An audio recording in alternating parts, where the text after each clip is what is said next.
Get full access to RFR only on Patreon. Become a member of the RFR Patreon community to get more Rebel Force Radio. Bonus shows and content are available right now only at patreon.com/Rebel Force Radio.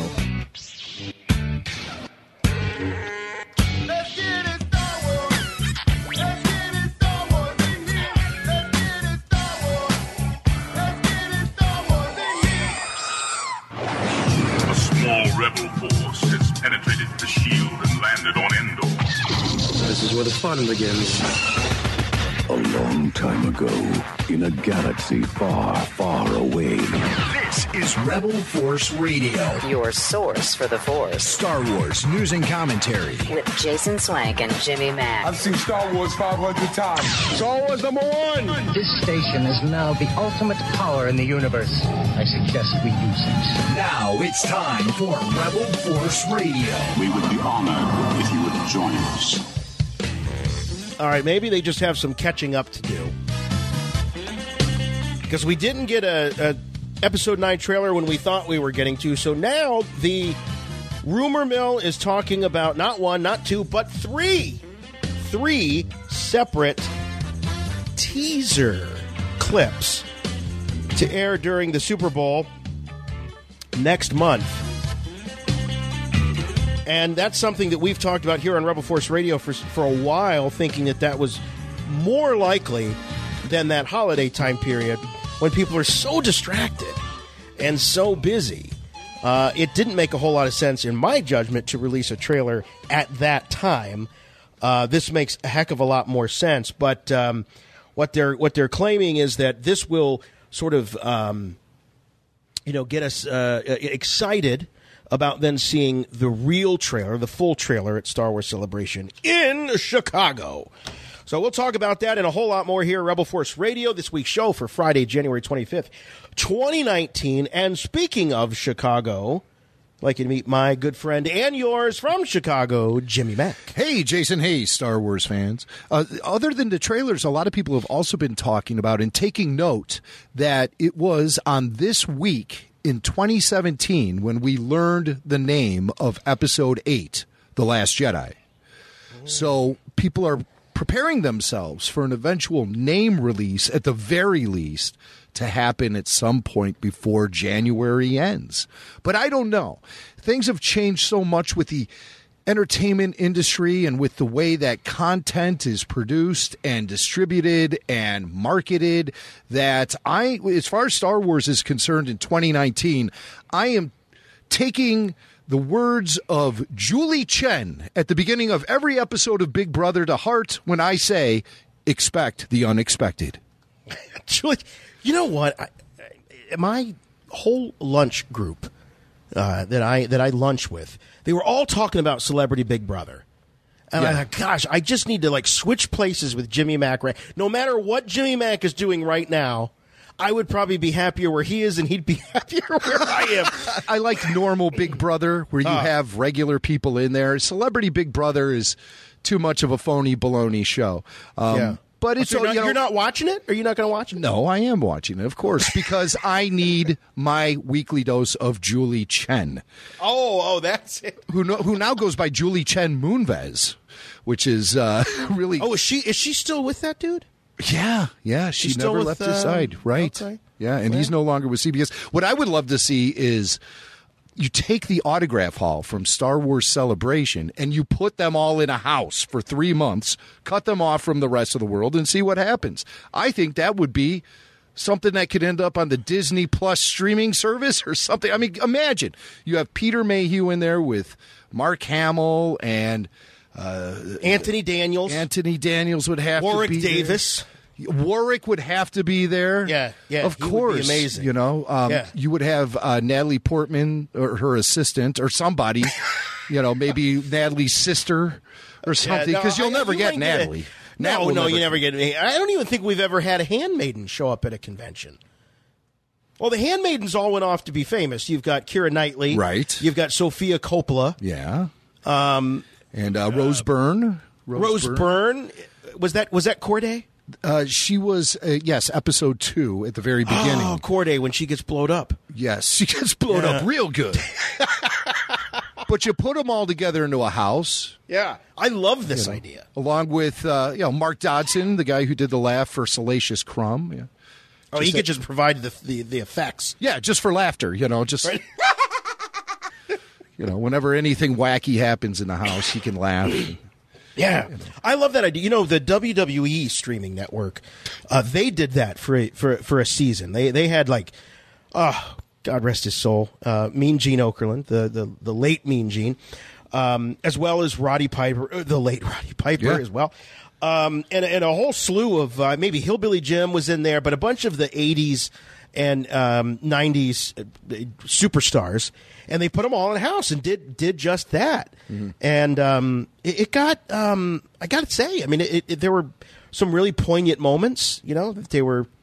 You could tell that there was some sincerity, and you could tell the scripted moments, of course. But I love this idea: Star Wars celebration reality, Star Wars Big Brother, exactly. Star Wars Big Brother. So let's get on that, CBS, and make it happen, or Disney, or whoever. Let's put them all together in a house. That would be a hoot, I think. That would be a good time.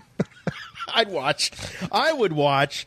Hey, speaking of a good time, we're going to have a good time this week on Rebel Force Radio, as we always do. And lately we've just had, I've just been really, my heart has been warmed by some of the voicemails and the emails and some of the chatter on social media for a change. And just everybody seems to be really enjoying Rebel Force Radio. Not that you haven't before, but it just seems like there's something going on. We've kind of... we've ridden some waves lately, and things seem to be really evening out. And we thank you all so much for being there for us. And we love the comments. We love the emails, show@rebelforceradio.com. And, doing this show, we've had the opportunity to meet a lot of really great people. And I don't mean just celebrities associated with the Star Wars franchise, but people that start off listeners and become good friends.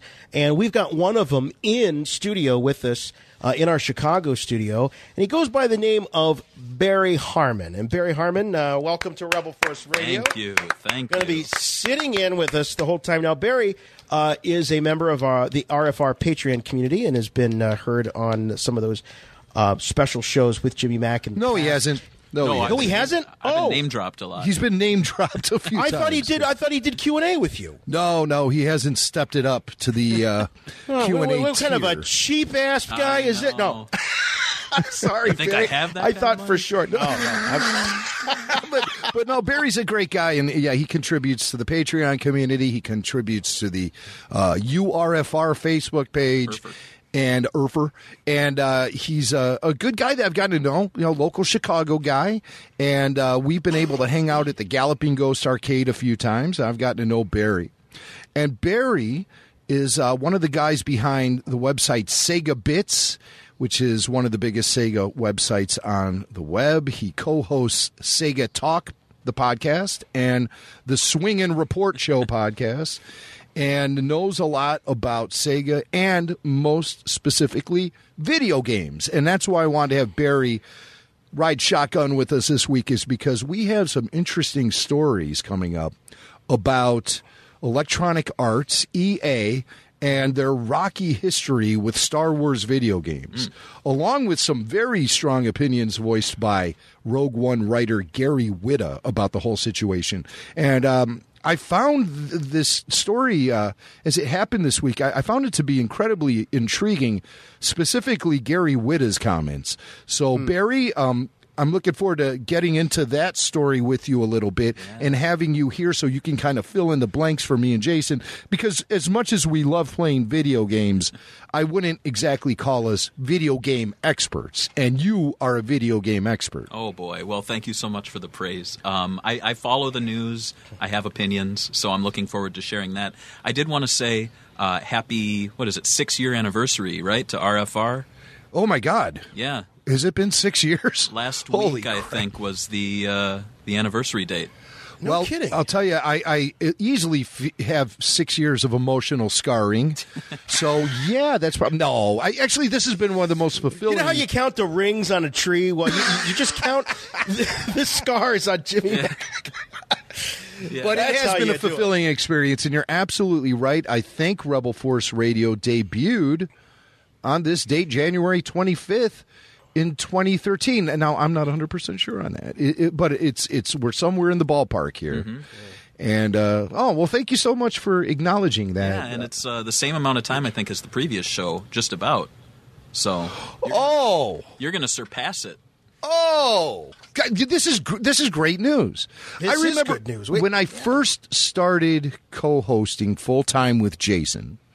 I was a show contributor, and I hosted those microcasts back in the day. Right. Well, and you were a producer. You did a lot behind the scenes. Right. I worked on polishing every show. up the shows and supplying audio and all that stuff and ideas. But I was comfortable without having the weekly responsibility of being behind the microphone.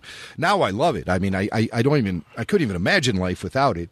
But at that time, I felt like I just had too much on my plate. So when Pete Nadel stepped down from the original show, and I made the decision to step up and do the show with Jason every week, I was so happy when I realized I had done more shows than Pete. I'm like, yes, I made it. I made it.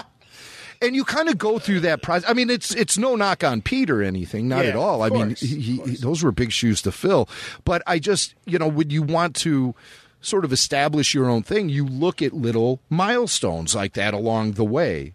And this is definitely a milestone because I think the old show went 6 years. Mm-hmm. Just a little bit over, maybe 6.5 years. Mm-hmm. So we'll have to figure it down. You know what? I think day. I can tell you, it was about 6 years and 4 months. In 4 months, is what it went. Yeah. So by the time Star Wars Celebration rolls around in April, we'll definitely be celebrating our eclipse of the timeline from the old show. And all that and moving, but quite honestly, I'm glad you bring it up because I've only just been thinking about moving forward. And only looking back when the opportunity presents itself. So let the past die. Kill it if you have to. That's right. That's right. All right. Well, let's talk about the future, shall we?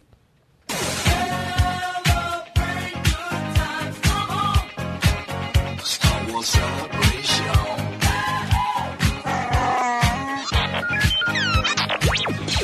That's right. Star Wars Celebration, 76 days, 9 hours, 46 minutes, and 30 seconds to be exact. Wow. That's all off the top of your head, isn't it? Right off the top of my head. Yeah, that's right. I'm counting the toothpicks right now as they lay on the floor of the diner. April 11th through the 15th, 2019, in the, of course, the beautiful McCormick Place in Chicago, Illinois. We cannot wait. We are so excited to get back to Star Wars Celebration. And, Jim, since we have two native Chicagoans here, yourself, and you've already shared a number of ideas, and Chris Mocht, we had him last week, and or a couple weeks ago, and this whole notion about Chicago, being this place where you got to wear a flak jacket just to, run to the gas station. Is just crazy. So we've got another local. We've got Barry. Hello. And so maybe Barry could share some ideas, some tips, some best practices for those of you that are making the journey to the underworld. Yes, right. Yeah, I'll tell you how to make it from Union Station alive. But no, I thought I would share some sightseeing tips. And I know when people come out here, a lot of them are super fans, and they're just going to go to the convention and not leave. And they're going to leave and go, man, I wish I looked at the city. So I was thinking, if you're coming in through Union Station and you're making that trek to Van Buren Street, and then you take the Metro down to the McCormick stop, I mean, that's a popular way to get down there. It's an easy, cheap way. Mm-hmm. I make that walk up to Michigan almost daily, and, it's no skin off. Well, it is some skin off my feet. It does hurt after months. The winter. We're supposed to wear shoes, man. Yeah, you got to have the shoes downtown. Right. That's a big tip. I'll try that tomorrow. Right. But I was just going to mention, if you are coming into Union Station, there are some cool movie locations. Nothing Lucasfilm that comes to my mind, but still some things that I think people who like the Star Wars movies might get a kick out of. So first off, when you're at Union Station, you can actually see the old part of the station, and that's where in Man of Steel he snapped Zod's neck.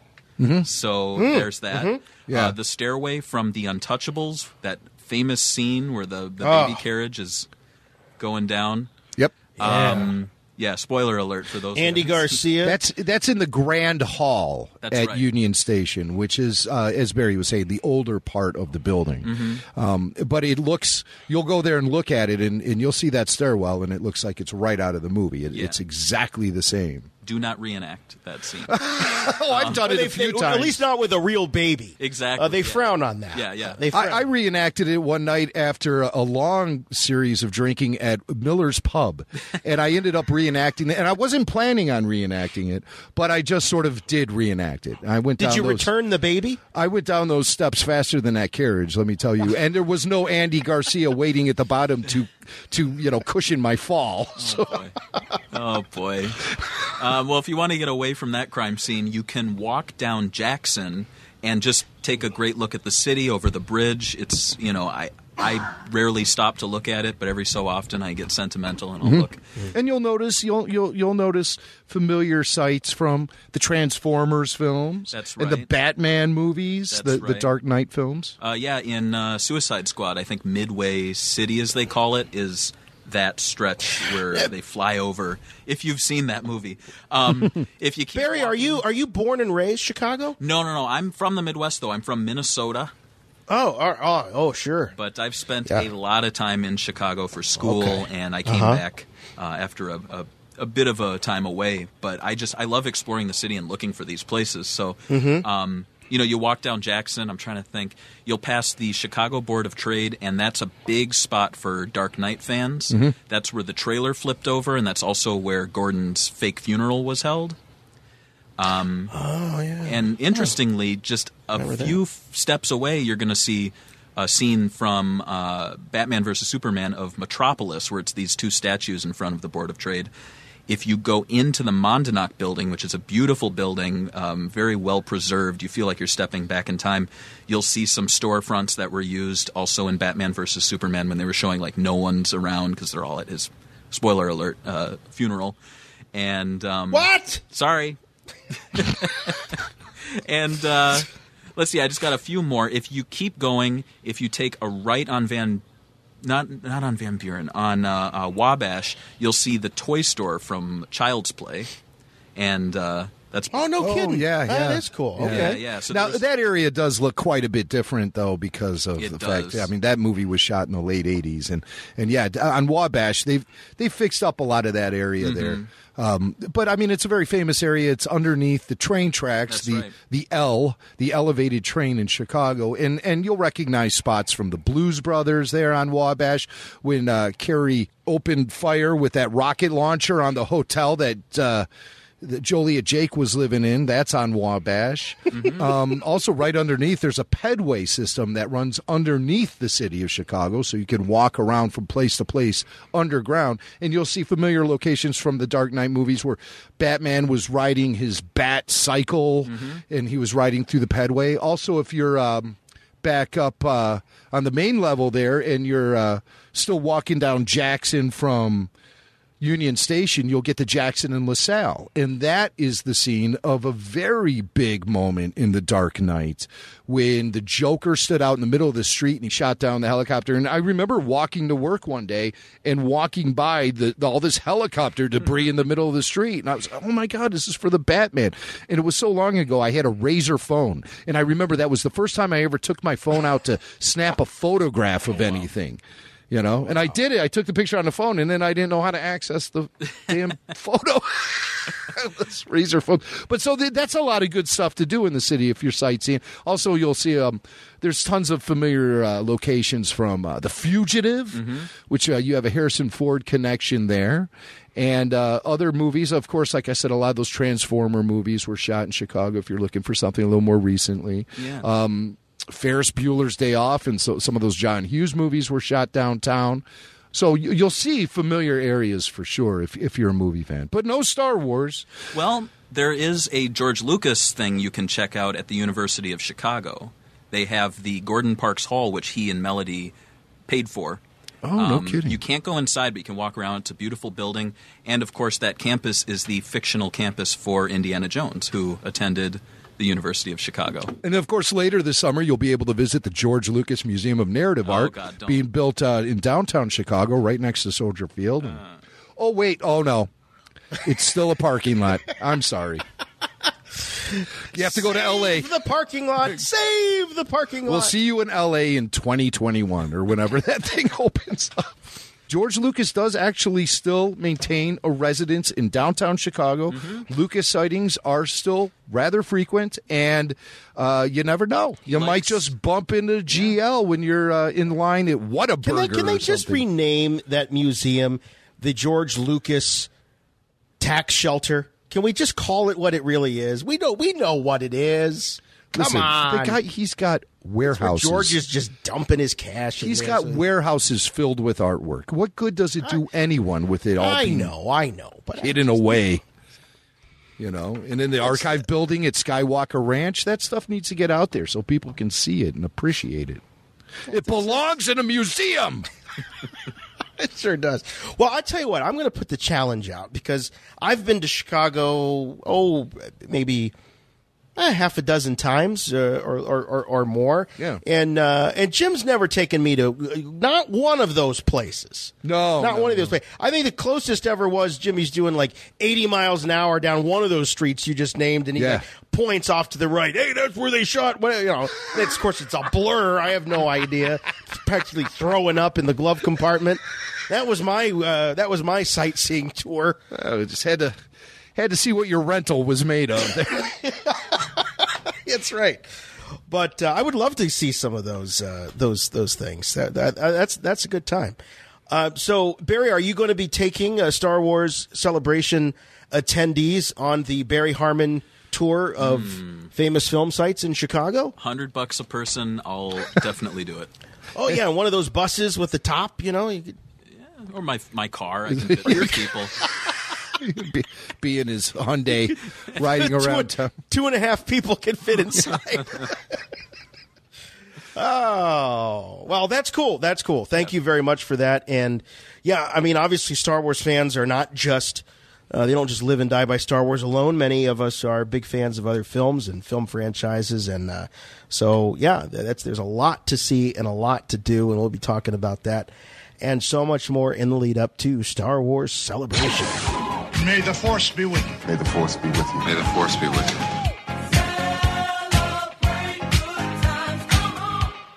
Play, goddamn you! My tooth! My tooth! Come on. Oh, here it is. Oh, there's the button. Hey, Jason and Jimmy. This is Casey with the Movie Multiverse podcast here in Atlanta. I was just catching up, and I listened to y'all's most recent episode about, space operas and whatnot, and I was shocked to hear you both say that you've never actually cried during Star Wars, as a result of a scene or something that played out in a Star Wars movie. Because, wow, I mean, I feel sorry for you guys. I cry probably too much in, fictionalized cinema and whatnot, but I guess it's just easy to get to me. I am a full-grown man with a family and kids and whatnot, but I don't know. I guess I just wear my heart on my sleeve in that way. And being passionate about something, I guess, doesn't necessarily mean that you have to weep as a part of it, when experiencing it. But, man, yeah, I feel like you haven't lived unless you've had a good Star Wars-induced cry. I haven't had anything like that in the sequel trilogy. I've loved it. I love episode 7 and 8, but it's just evoked general emotions, especially near the beginning of 7 when getting back into that universe. And when it comes to the original trilogy, the only time I've probably cried has been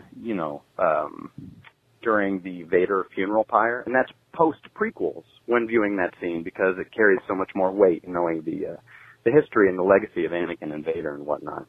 And that moment and how it's filmed, I always thought was really special. But the prequels is actually where it hits me the most in Revenge of the Sith. I remember crying in the theater during Order 66 when all the Jedi are getting cut down and everything's just happening all at once. It just really impacted me.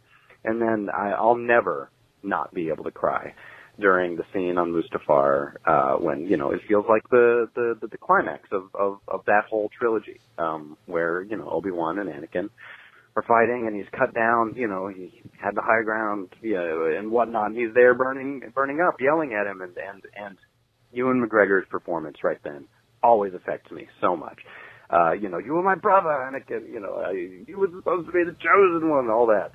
It kills me, and I always cry. So, anyways, just wanted to throw in my 2 cents there, because I appreciate my Star Wars cries, and I'm sorry that y'all haven't had any, but let's see what JJ has cooking for F9 and see what can be done. All right. Thanks for what you do, guys. Hey, thank you, Casey. And once again, that was the Multiverse podcast. So go over and give that a listen. Listen and weep. Yeah, listen and weep with Casey. That's the new name of his podcast. So let's ask Barry. Barry's new. All right, Barry. Okay, this is. Let's just, you know, we're just a few guys here telling stories, swapping lies. You ever cried watching one of the Star Wars movies out there? People ask me, how was your time on RFR? Well, the first thing they asked me was, have I ever cried? Well, tell us. You know, Casey was laying it all out there. And so what about you? Any of the scenes ever brought you to tears? It's hard because I feel like the only time I would cry is the first time I'm seeing it. After that, it's like, well, this is how it must be. Anakin must, you know, get burnt to a crisp. I'm not going to feel for the guy. I know it's coming. But I don't think I've ever cried, but I think the whole, like, but when I was seeing The Phantom Menace on opening night, before all the preconceived notions where it's like, you know, about whatever, I was just, you know, in the moment. And when he's like leaving his mom, I think this was around the time I started preparing, you know, to leave for college. And so there was that sort of like leaving the nest thing. And I think it's a nice scene. I think it's Jake Lloyd's best scene. When he says, you know, like, will I ever see you again? I've heard a lot of people criticize that scene, saying, how come he didn't cry? He was leaving his mom. Why didn't he cry? You know, why didn't we get a good in-universe cry? Well, because Steven Spielberg wasn't there to pull hairs out of his nose. Is that how it works? Is that how Spielberg gets people to... No, I don't think that's how I did it. But it is legendary. Well, Spielberg is known to get great performance out of his actors, but the work that he did on E.T. with Drew Barrymore and the young man, what's his name? Who is the who young played guy? Elliot? What was his name? Elliot, we'll just call him. Let's just call him Elliot. But I think there's some bonus features on one of the home video releases. Thomas. Yes, something Thomas. Yeah. John Boy. All right, but you were saying, was he John Boy? He wasn't. No, he wasn't John Boy. That was another Thomas. Thomas. That was another Thomas. Anyway, what I was saying is that it's quite legendary that during the screen test that the young boy had, Spielberg was able to explain the scene in such a way that he got this incredible performance out of the kid, and he cried, and it was very, very emotional, and he's just known for being able to do that. I don't know why. I can't. I can picture Spielberg doing that. I can't picture George doing it. Now cry. Can you cry? He's not crying. We'll fix it in post. Next shot. Right, he's looking over at John. No, can you make tears? Not Photoshop thingy. Listen, we're on my dime here. The kid ain't crying. We'll figure it out later. All right, so I actually agree with you, Barry. I think Jake has a lot of great moments in that movie. I also think Hayden has a lot of good moments in episodes 2 and 3. And there's some moments that are, not so great. But really, I don't know that you can blame, and this is, I bow down at the altar of George Lucas, but I don't know that you can necessarily blame the actor specifically. I mean, it is the director that's sitting there saying and making the call whether or not they want to do another take. It's also the editor's decision which take to use. So I don't know that you can just blame the actor. I mean, imagine if you're an actor and you knew you blew the first couple of takes, and that's one of the ones they use. You're like, geez, you couldn't come up with something better. But I also know that George was experimenting, and Jim, I think we've talked about this before, because I remember reading articles where George was experimenting with being able to merge various takes. He would have them chop the eyes out of this take and the mouth out of that take, and he was just going crazy with the digital editing capabilities for that time, like a kid in the candy shop. And because, I mean, he was really breaking new ground. A lot of that new technology was first ever incorporated in Star Wars Episode 1. A lot of groundbreaking visual effects technology and filmmaking editing technology was really getting broken in during that era. So George, I think, was really just trying to see what he can do, how far he can push it, and how he can incorporate his own creativity into the process. A lot of people will say things like, well, that, stripped away the human element of filmmaking and all this. But you know what? I think that filmmaking today, in the year 2019, 20 years later, is still benefiting greatly from some of the groundbreaking technology that debuted in The Phantom Menace. And it was Lucasfilm leading the whole way. When it comes down to things like non-linear editing, Lucasfilm really sort of kicked down the doors and established that new way of doing things. So I get it. Being someone who does a lot of digital editing myself, I can see where George would really start to get his rocks off and try to figure out how far he can push things, and that's what he was definitely doing in the prequel era. There's no question about it. Now, how much is too much? Well, that can be debated. But I think he was just, as I said, just so impressed with how the new technology was working. Well, he didn't want to, take his foot off the throttle at all. But what I think it also did is it also gave him, in some ways, I think, a false sense of security in that he wasn't perhaps all that concerned about the performance he was getting because he had so much faith in his ability to, as we joke, fix it in post. Yep. He may have been a little too bullish on that. Maybe, because we do hear a lot of things where George was saying in the editing process is really where the movie starts coming together for him. That's where he really starts to build his movie.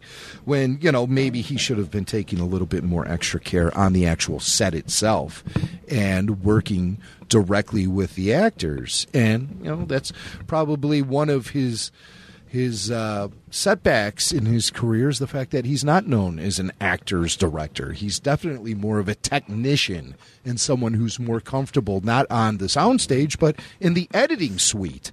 So that's, for better or for worse. But if he didn't have that fixation on technology, I think we'd still be waiting around for a lot of the things he's created, and introduced into the industry over all these years. A lot of people like to point the finger at George Lucas and say he's selfish and greedy, and I dispute that all the time because he took a lot of his fortune and put it back into the industry, reinvested his money into the filmmaking industry to create all these great technologies that have benefited films for the last 40 years, really, going all the way back to the original Star Wars.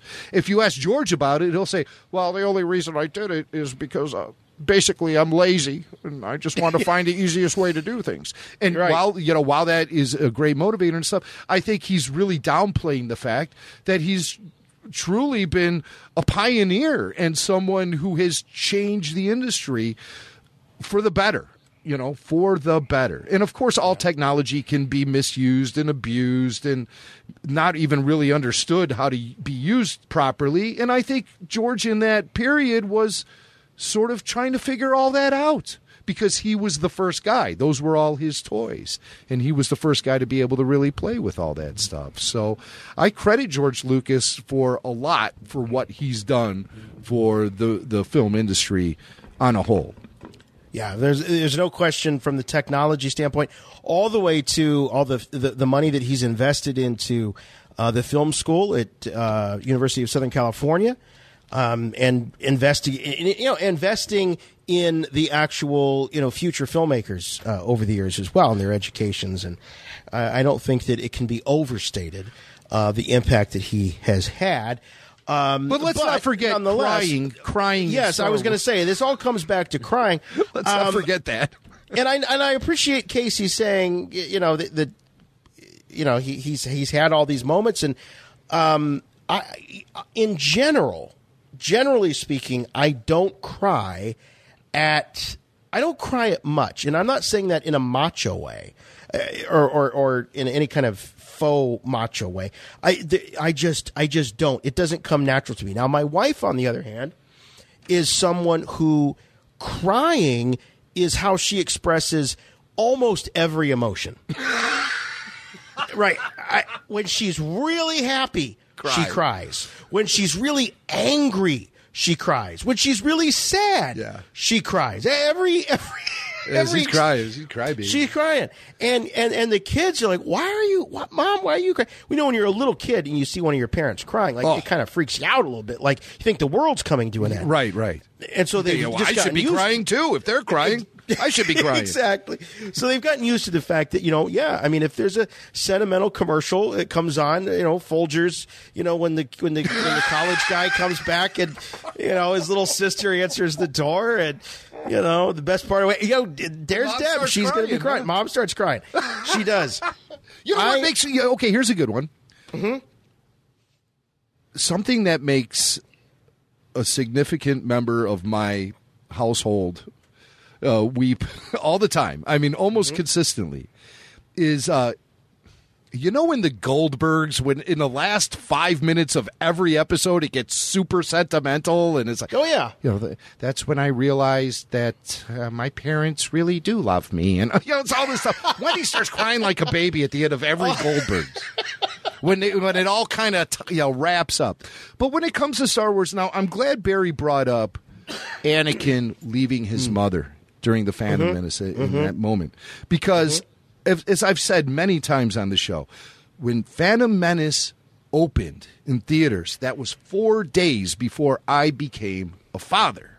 And so I was looking at a lot of the things that happened in that film through a dad's eyes, through a parent's eyes, being super connected to your kid. And this is before I've even started the journey and stuff. So I think I was feeling a little emotional too at that moment when Anakin left his mom. I also remember another moment was when Anakin was triumphant and he got the pod racer to start running. And he goes, it's working. And they cut away to his mom, and she's looking proudly at him, and then he's all triumphant. And I was just like, oh, my God, I felt emotional. Mm-hmm. But you stopped short at crying, right? I did. I never cried. Yeah. And I mentioned this one another time on the show. In the era post Return of the Jedi, when Tim Zahn was releasing the Heir to the Empire novels, the Thrawn trilogy, when I finished reading each one of those books, they came out once a year starting in 1991. I would read the novel, and then I would watch the trilogy. And at that last scene, every year, when they would show Luke looking and he would see the Jedi spirits, and then they show the shot of all the heroes together. Luke, Han, Leia, Chewie, R2, 3PO, and Lando. And they were all sitting there kind of celebrating as the Ewoks were partying around them. And it's just that great triumphant moment in the original cut of the film.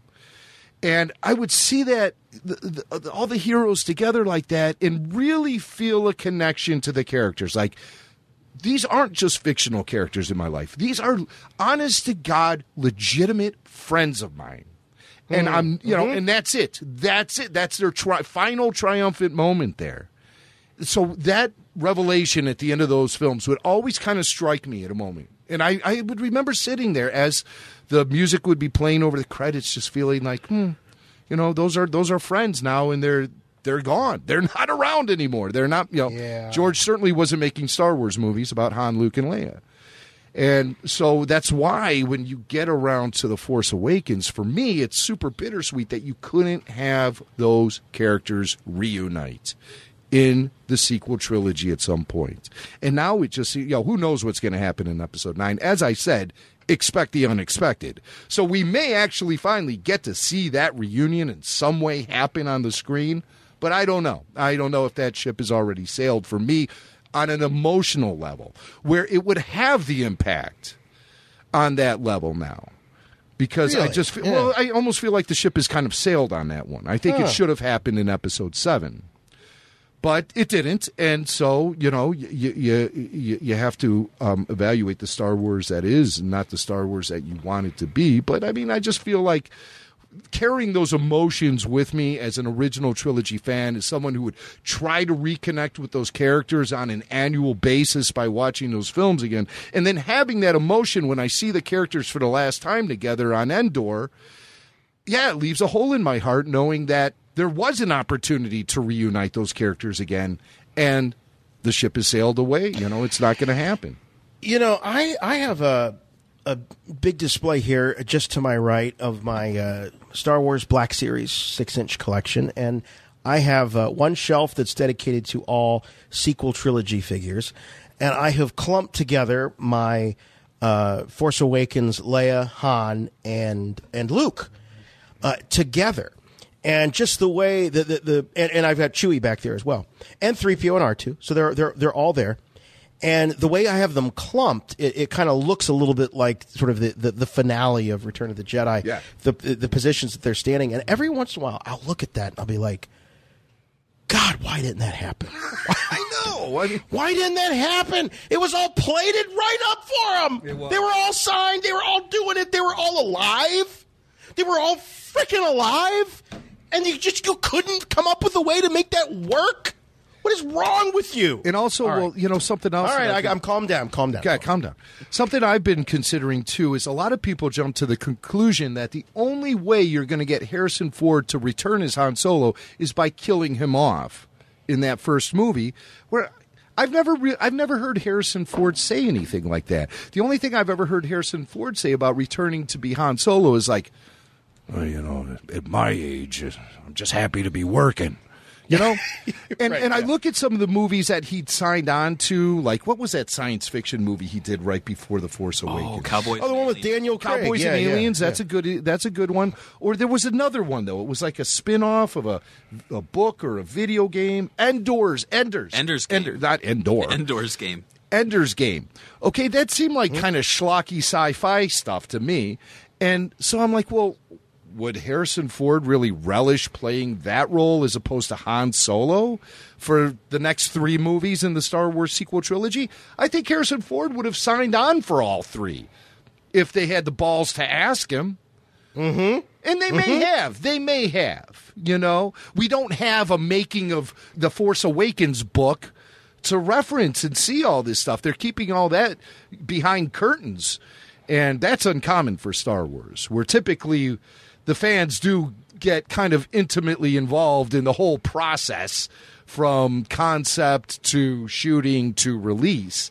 And we're kind of left with a void as far as The Force Awakens goes about the behind-the-scenes stuff. Now, we only know all the stuff we saw out in public, and it was like Harrison Ford almost killed on the set.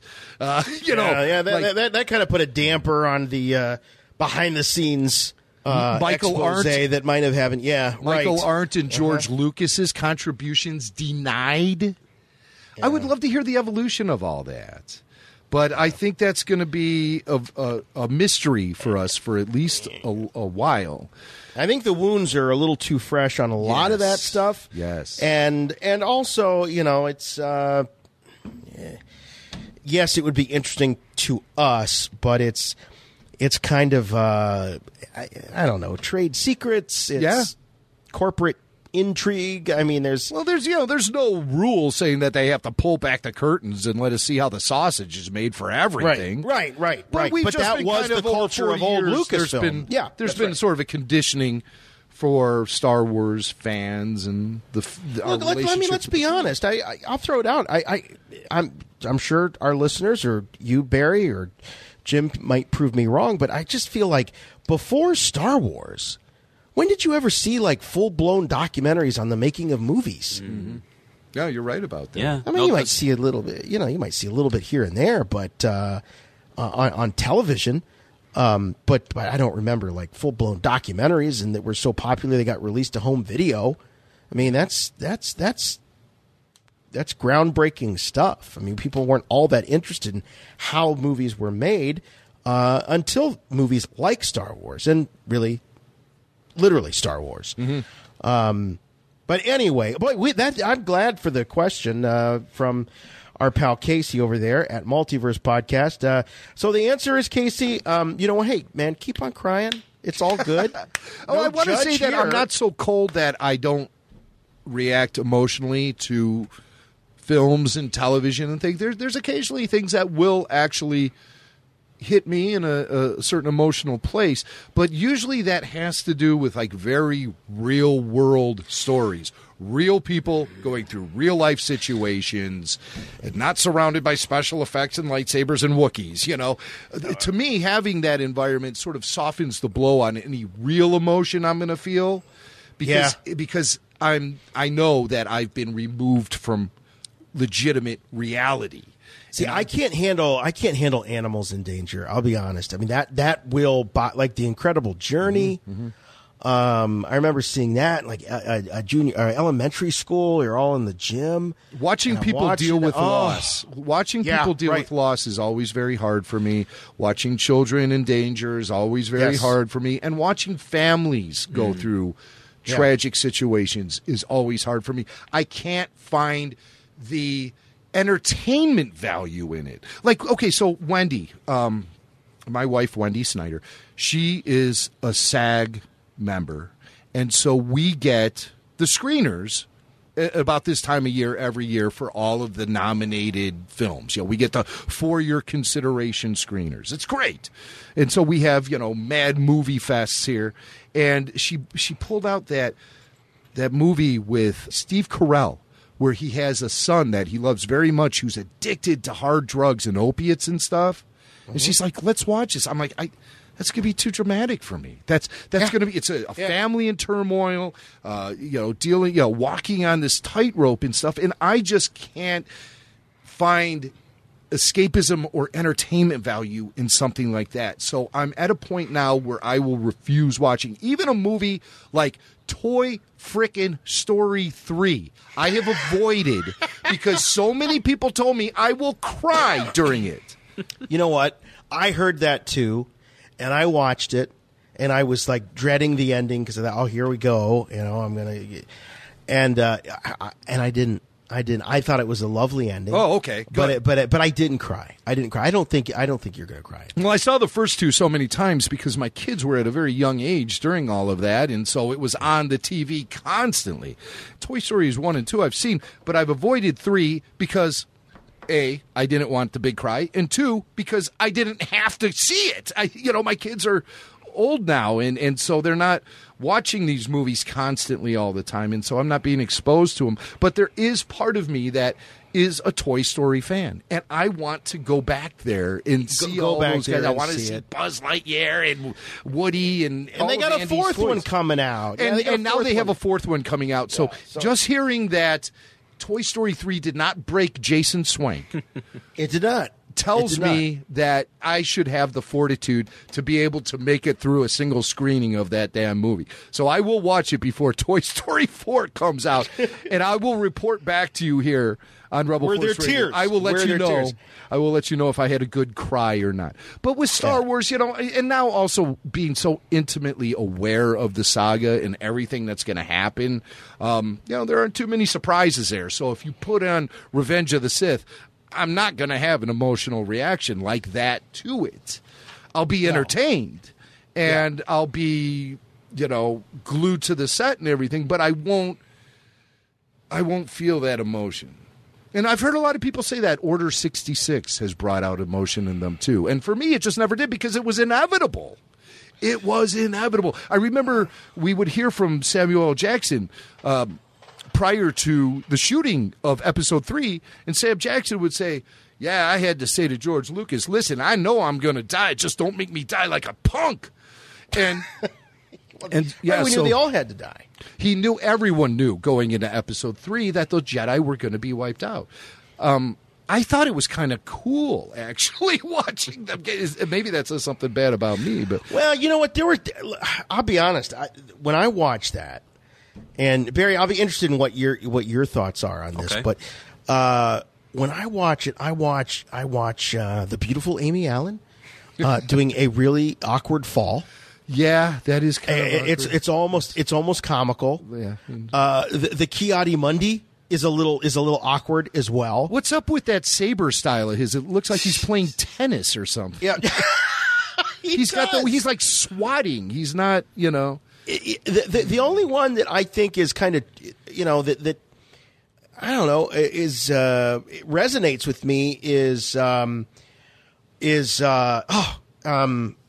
the Starfighter, Plo Koon. Plo Koon, because we spent so much time with him on the Clone Wars. Now that one, I'm like, oh man, Plo, he was great. I loved him. Yeah, but that's all in retrospect. That's all in retrospect. Yeah.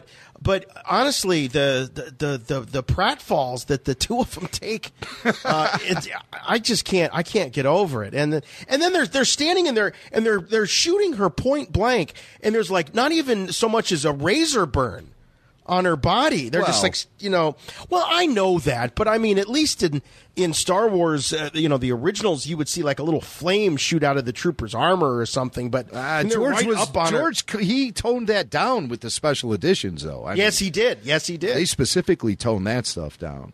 But with Amy, she does that flail. Yeah. Ayla Secura, when she gets blasted, and that little flail is. Yeah, you might want to have done another take on that one. It doesn't come off as too convincing. And then she falls down on the cushion in front of the blue screen, and it's almost like you see it all, right in front of you. Yeah, it didn't do anything for me, I think, because, like you were saying, the Clone Wars wasn't out yet, so I didn't really care about these characters all that much. Yeah. And I knew it was inevitable that they were going to die, and to me, they were just goofy aliens getting shot. And to be honest, like for me, I was like, wow, look at all the cool planets. Yeah, right. Because let's spend a little more time there. Yeah, episode 3 was the end of the saga as we knew it, and so there were so many, like, it was like the last bow of the galaxy, and so you would see all these planets for the first and last time, and it was so cool. So I was like, oh, look at those mushrooms, those giant mushrooms, and then she'd be getting killed. Like, what happened? Did someone die? Yeah. Oh. There Exactly. she is. It's almost like, I don't know, there's something about it reminds me like Jan Brady. Yeah. Yeah, but looking back after watching the Clone Wars and seeing these deaths, it's almost kind of like I've been rewatching The Sopranos, and you have these really well-known characters, and then they just get killed. Like, it's just like a quick shot to the head, and you're like, well, they're gone. That's kind of how it feels, because I'm like, I feel like Kit Fisto deserved so much more, and he just gets skewered real quick. But that's in retrospect again. Yeah, Kit Fisto, he does. Well, that whole scene, the takedown of those 4 Jedi. It's 4, right? It's Mace and then the other 3, or is it 3? It's Mace, it's Kit Fisto, and it's Saesee Tiin. Saesee Tiin. Well, yeah, Am I leaving anyone out? I feel like we're leaving someone out. It's been a while. I feel like there might be 3 4. of them walking. Maybe it is just the 3. Oh, no, Agent Kolar is there, too, isn't he? There we go. There he is. Yeah, because he wipes out Saesee Tiin like real fast. Yeah. He does that. He spins, and he does that move, and Saesee Tiin goes down real fast, like immediately. And then Agent Kolar, and then the Jamaican guy. Kit Fisto. Kit Fisto, right. Yeah, Kit Fisto. Those aren't dreadlocks. Oh, yes, they are. They're totally dreadlocks. Yeah, man. That's what, he's totally... well, I see why you would say that, though, because they did give him that accent in the Clone Wars. Yeah, in Clone Wars, yeah. Look, I'm at the point where I can't even remember hardly thinking about those characters outside of the Clone Wars. The Clone Wars is just, it's completely... It's irrevocably changed the way I even recall the prequel films, and that's a good and thing. I think that's a testament to how great they are. Yeah. I mean, and how great the Clone Wars was, as opposed to just like being sort of a spin-off. It really did do a lot to expand the mythology of the prequels and help those characters grow, but not grow enough to where I'm not grow enough to where I'm like sobbing like a crybaby when they get gunned down. But hey, that's still, and also our caller, Casey. God bless him. I want everyone to have an emotional response to Star Wars like Casey does. I just wish I could, but like I said, that's not the thing that strikes emotion with me. I'm always like, Star Wars is my place. That's my comfort zone. Real dramas featuring real people going through real life situations, those will strike me and bring out more of an emotional response in me. But if Star Wars brings out an emotional response like that, I mean, there's nothing wrong with that in my book. No, go for it. Go for it. I have good news for you, my lord. That's good news. Come closer, I have good news. All right, well, as Jim mentioned at the top of the show, there are many reasons that we have our pal Barry Harmon on the show this week, but one of them is to shed some light. And Barry is a very, very learned guy when it comes to the world of video games, and hopefully, Barry, you can give us a sense of what might be going on behind the scenes with respect to the Star Wars game license and Electronic Arts. We haven't really seen anything since Battlefront, the latest version of Battlefront 2. That's right. Yep. And that came out, 4 years ago now, maybe? Battlefront 2 came out, I think, last year, but but before that it was just It was only a year ago?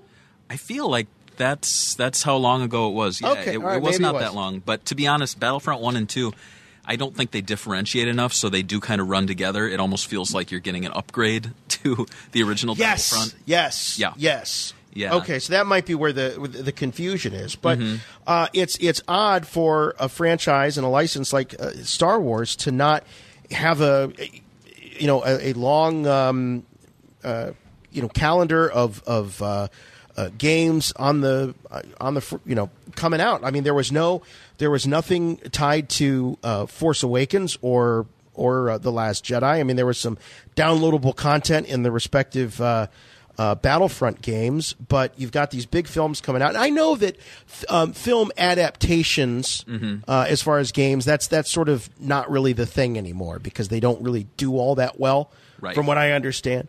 So what's going on? Set this up for us. You got Electronic Arts. They've now canceled 2 different titles. Not the real titles haven't been announced, but they're sort of there was a title called Ragtag, these were all sort of the secret titles, right? These were the code names that they were using. That's right. Yeah. Yeah. So, I guess we should look first back at the original announcement where they said, EA is very excited to be partnering with Disney and Lucasfilm to release, these games. I don't remember exactly what games they announced at the time, but they definitely were saying what studios were working on it, and it was really exciting. Now, I've been following video games and video game news since probably the mid-'90s, and EA has never really had – how can I say this? Like, they've never really had a positive like, people who follow video games, EA is kind of a evil corporation. And I know that sounds silly because I think every corporation at its core, they're just out for the profits and they're out for, they're not there to be your friend. However, I still feel like, like a company like Disney – They still, once you're sitting down and either enjoying the product or enjoying the game, you get to, immerse yourself in it and forget that this is something created inevitably to make money. And with the EA games, they, more often than not, they'll remind you that they want some of your money. And so with these most recent, with the Battlefront 2, we had that big kerfuffle with the loot boxes, and that was gambling for kids. And thankfully Disney shut that down very quick, but they are always looking for a way to make. Now, for those that don't know, I mean, we Rebel Force Radio listeners, they come in all different types, and there are some that are really into the games and some that aren't. Go back to this controversy with Battlefront, and you called it almost like gambling for kids. What I understand of that was that it allowed the users to purchase abilities, right? As opposed to having to earn them over a period of time. That's right. And that for gamers, that was like, that's not cool. Like, you should have to earn your stripes. Of course, yeah. And they'd argue that you can earn these in game. However, people would do the math, and they're like, it's going to take me like a week to get this character, whereas I could get the crate that might have the I forgot how their system worked because they changed it, but like you'd get like tokens or you'd get like a certain amount and then you'd unlock them. And this is nothing new to the video game industry. It's nothing new to EA, but I think EA, they are always looking for a way to work it into their games. And unfortunately for Star Wars, I don't think it's that franchise that, at least unfortunately for them, it's not that franchise that does that. Look back at pre-EA stuff. It's very story-based, and it's very one-player oriented, and it's very hard to make money off of people outside of DLC missions. I know that, what was the one with Starkiller in it? Force Unleashed. Yeah, that's right. Yeah. And they would have additional content where it's like fight on Hoth, something like that. But it would either be a new edition releasing, and it would be, you throw them $5 or something, and you get a new experience. It's common. There's nothing too wrong there. But with this EA thing, I think they, we'll get into the story proper more with what they've been doing with these canceled games. But I don't think any of the games that they were working on followed this money-making idea that they had. They weren't multiplayers. They couldn't push on these buy-to-win sort of scenarios. But the big change-up was that the people who made this licensing deal with Disney and Lucasfilm, they don't work there anymore. I don't know their names off the top of my head, but one worked primarily in getting licenses like this, and they were like, you guys always talk about these stories of like how Marvel first got the Lucasfilm or the Star Wars license, or how Kenner did, and it's always the same story. It's like, we didn't think much of it, and then it just paid off for us. But it's the reverse with this. They're like, we're going to make so much money with this Star Wars license, and then this new guy, he takes it on his shoulders, and I believe he's the CEO, and he just does not see the reason to put so much energy into a licensed game when EA themselves has so many games that they could make the entirety of the money off of. They don't have to deal with Lucasfilm. And I think that's the problem. That's the curse and the reason, and the positive reason why they went with EA, because EA has the studios and the money to make big epic Star Wars games, but they don't have the drive and the motivation to crank them out like they could be doing, because they know that they're going to have to work with Lucasfilm, they're going to have to get approvals, and they're going to have to share the money with them. And so I really think they're doing the bare minimum right now. And I'm a huge Simpsons fan. EA has the Simpsons license. When they first got that, they released a big single-player game. It was a lot of fun, and a mobile game. And in those 10-plus years since, they've only updated the mobile game. There hasn't been any Simpsons games outside of that. So they sit on these licenses. They kind of squat on them. They do something big at the beginning, and then they realize that, wow, this is a lot of work because we're dealing with these licensed characters, and they're the intellectual property of other people, and carry a lot of weight and have a lot of brand equity. And it's like, oh man, it's a lot more fun just to create our own thing, and a lot easier and a lot more fun to create our own thing where we're not really accountable to anyone else. Of course. Is that the idea? Yeah. And, you mentioned the games, so I have my cheat sheet here. So they canceled EA Vancouver's open world Star Wars game, which would have been, I think, amazing, but also very expensive. What do you mean open world? Is that like a Minecraft sort of thing where you just run around and... Kind of, but open world would more be like you are dropped into this role. I think it was going to be a bounty hunter, and you just go off. There's no real... You don't have to go to a certain place. You could go steal a speeder, ride around the planet, go off a ledge and, come back again at the top of it, and maybe just lose some items. You could get on a ship, go to another planet, and actually start doing some missions. It's really, it is what it is. It's open world sandbox gameplay. It's a lot of fun, but I don't think it works for Star Wars, which is why I was really excited for the other game they were talking about, which was a Uncharted sort of game. And Uncharted is much more story and narrative driven. They will show you an elaborate cutscene, and then the cutscene will continue, but you're still controlling the character, so you can walk alongside the person while they're delivering dialogue. All of a sudden, they'll be like, "Oh, what's that?" An explosion will go off. You pull out your gun and start shooting. They'll say, "Go over to the bell tower." You'll climb up to the bell tower, and the bell will fall. It's something like that, and you feel like you're in control, but the entire time they are controlling you. They're just pushing you along the story path, and it's a lot of fun, and I really think that's what Star Wars should have done, and I think that's what 1313 was going to be, and that's what the game that they were talking about that was canceled was going to be. I know are you going to play some clips from Gary Whitta? Yeah. I think we got something right here. We got some sound bites.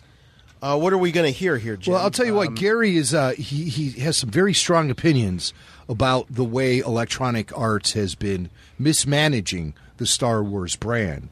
And so he appeared on a YouTube show called Kinda Funny Games and spent a considerable amount of time sort of breaking down the EA situation. And he has some strong suggestions on how to fix things. If I were the head of Disney, I don't know what is in the contract language, but if there was a get-out clause or some kind of pull-the-plug thing where halfway through the deal, if you're not satisfied, you can just take the license away, I would take the license away from EA because it's been catastrophically mismanaged. And it's an embarrassment. And Star Wars is the crown jewel of video game franchise licenses. And EA have squandered it to, I would say, a negligent degree. Like, if I was an EA shareholder, I'd be furious at the way that the way that they must have paid a fortune for this 10-year license. If I were Bob Iger or whoever makes these deals at Disney at this level, and I was about to sign a 10-year deal with Disney, and I had a crystal ball and I was able to see halfway through the deal what I would have got for my investment, what EA would have delivered in the first 5 years of that 10-year deal, there's no way I would have signed the deal.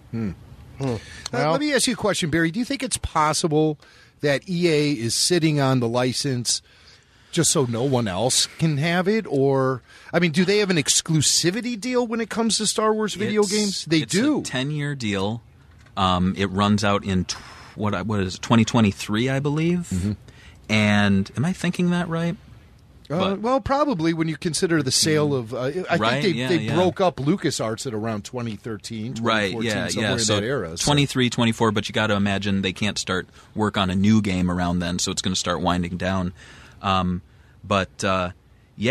it's...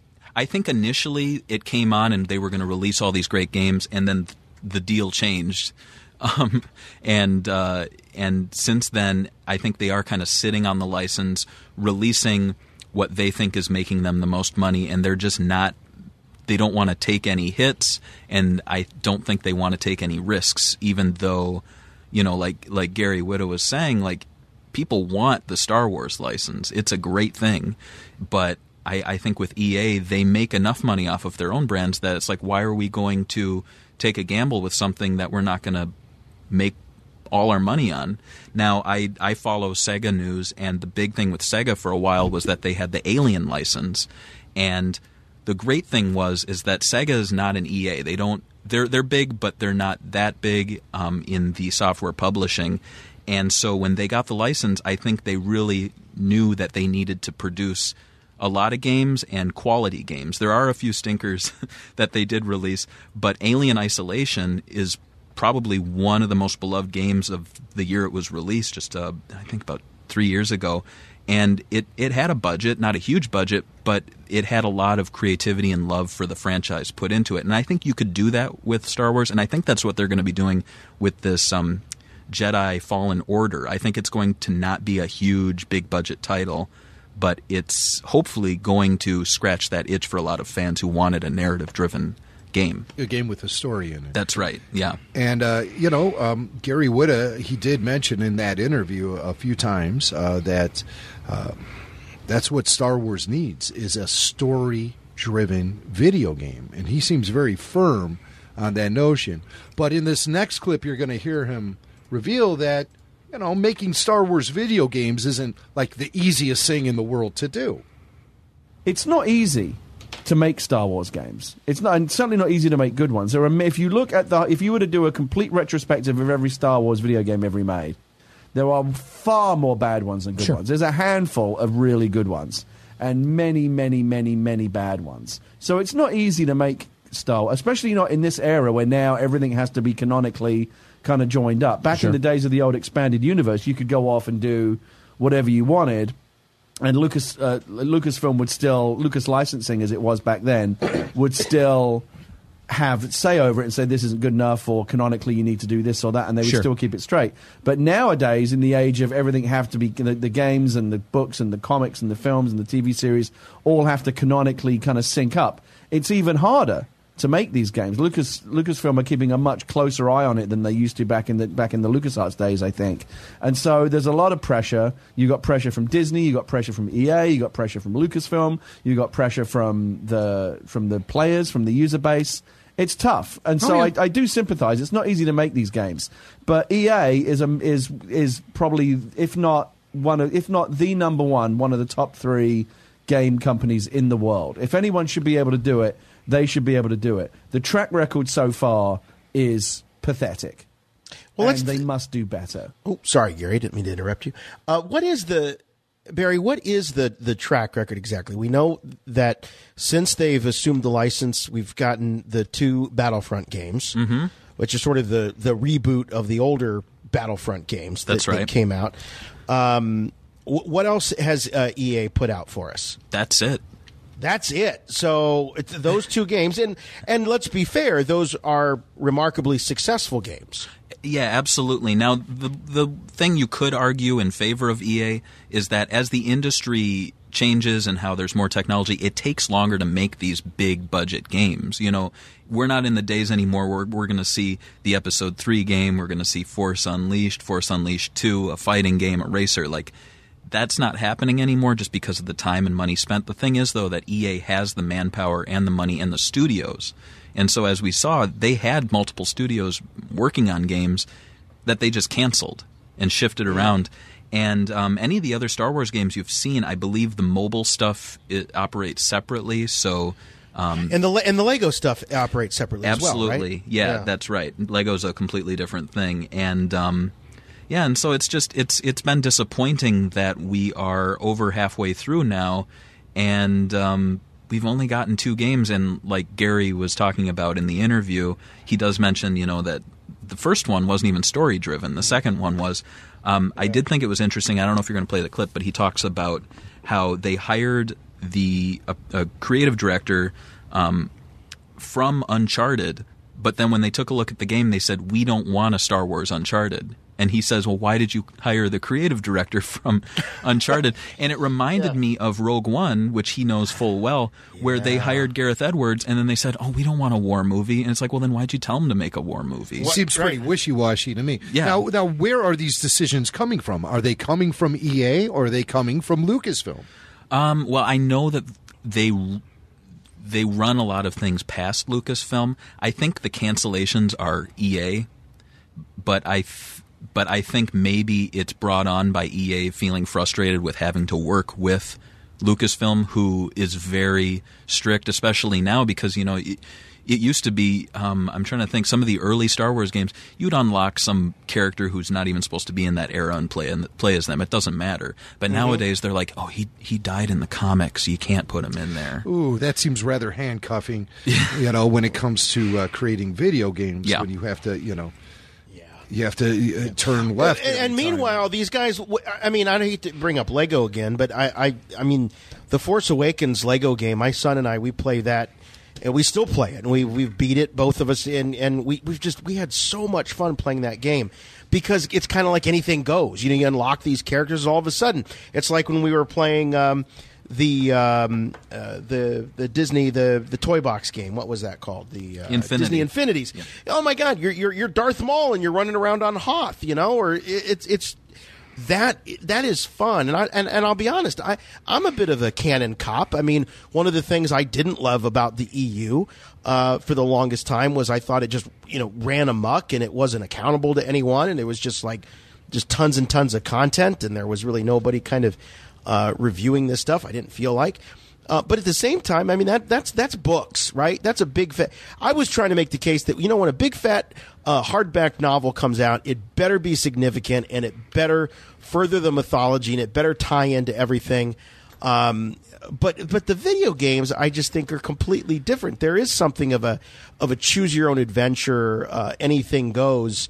I don't sit there and look at a video game and think that this thing has to be canon. Right. And on the other hand, too, I mean, look, you're not the first one, and EA's not the first one to say that Lucasfilm is not quite so easy to deal with these days. We kind of put it that way. Mm-hmm. We've heard this from a number of sources and people that we've talked to, that it's a much, much different culture there at the company.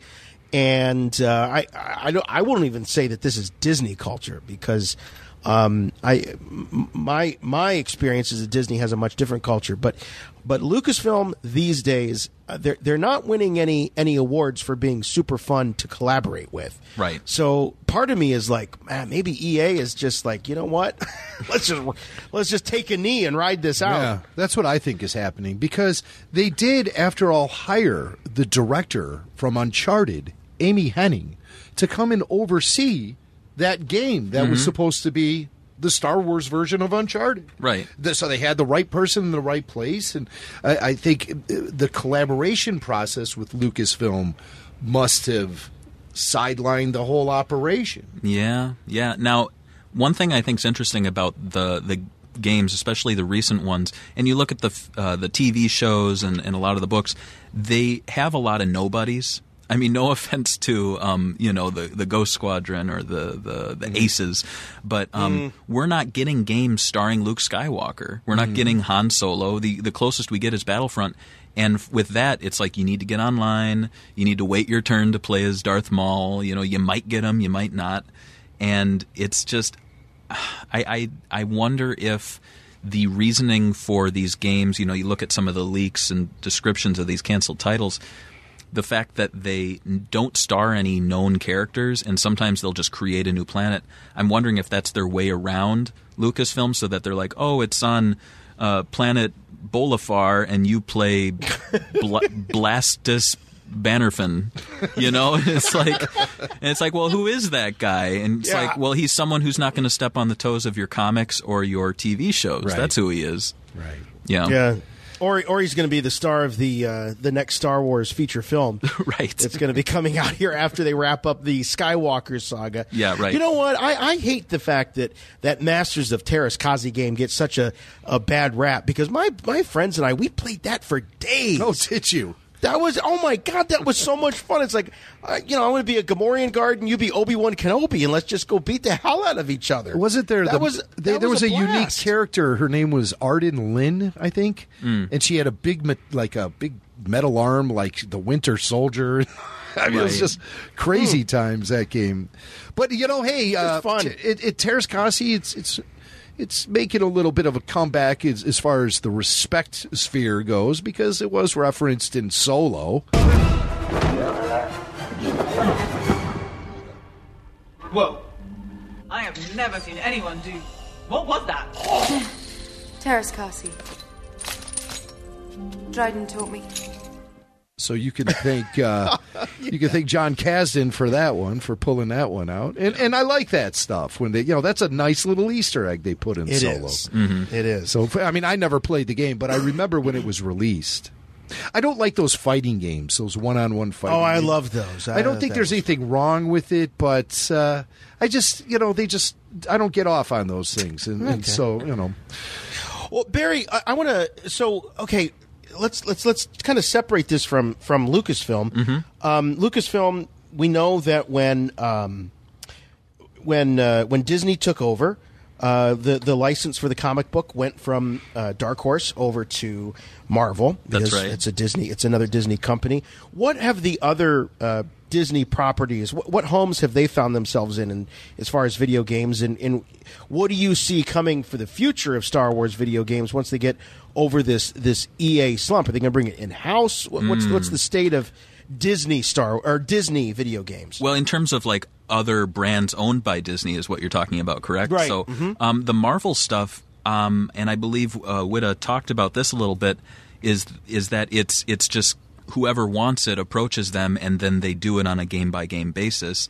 I think they do have an idea of what's stepping on other one's toes, so they're not going to release 2 puzzle games on the phone for 2 different companies. But they're a little more open about that, and to be quite honest, I think that would be the best route to go, is to spread the Star Wars love around, and we can get those big games, and we can get those little games, and we don't have to rely on one studio sitting on the license.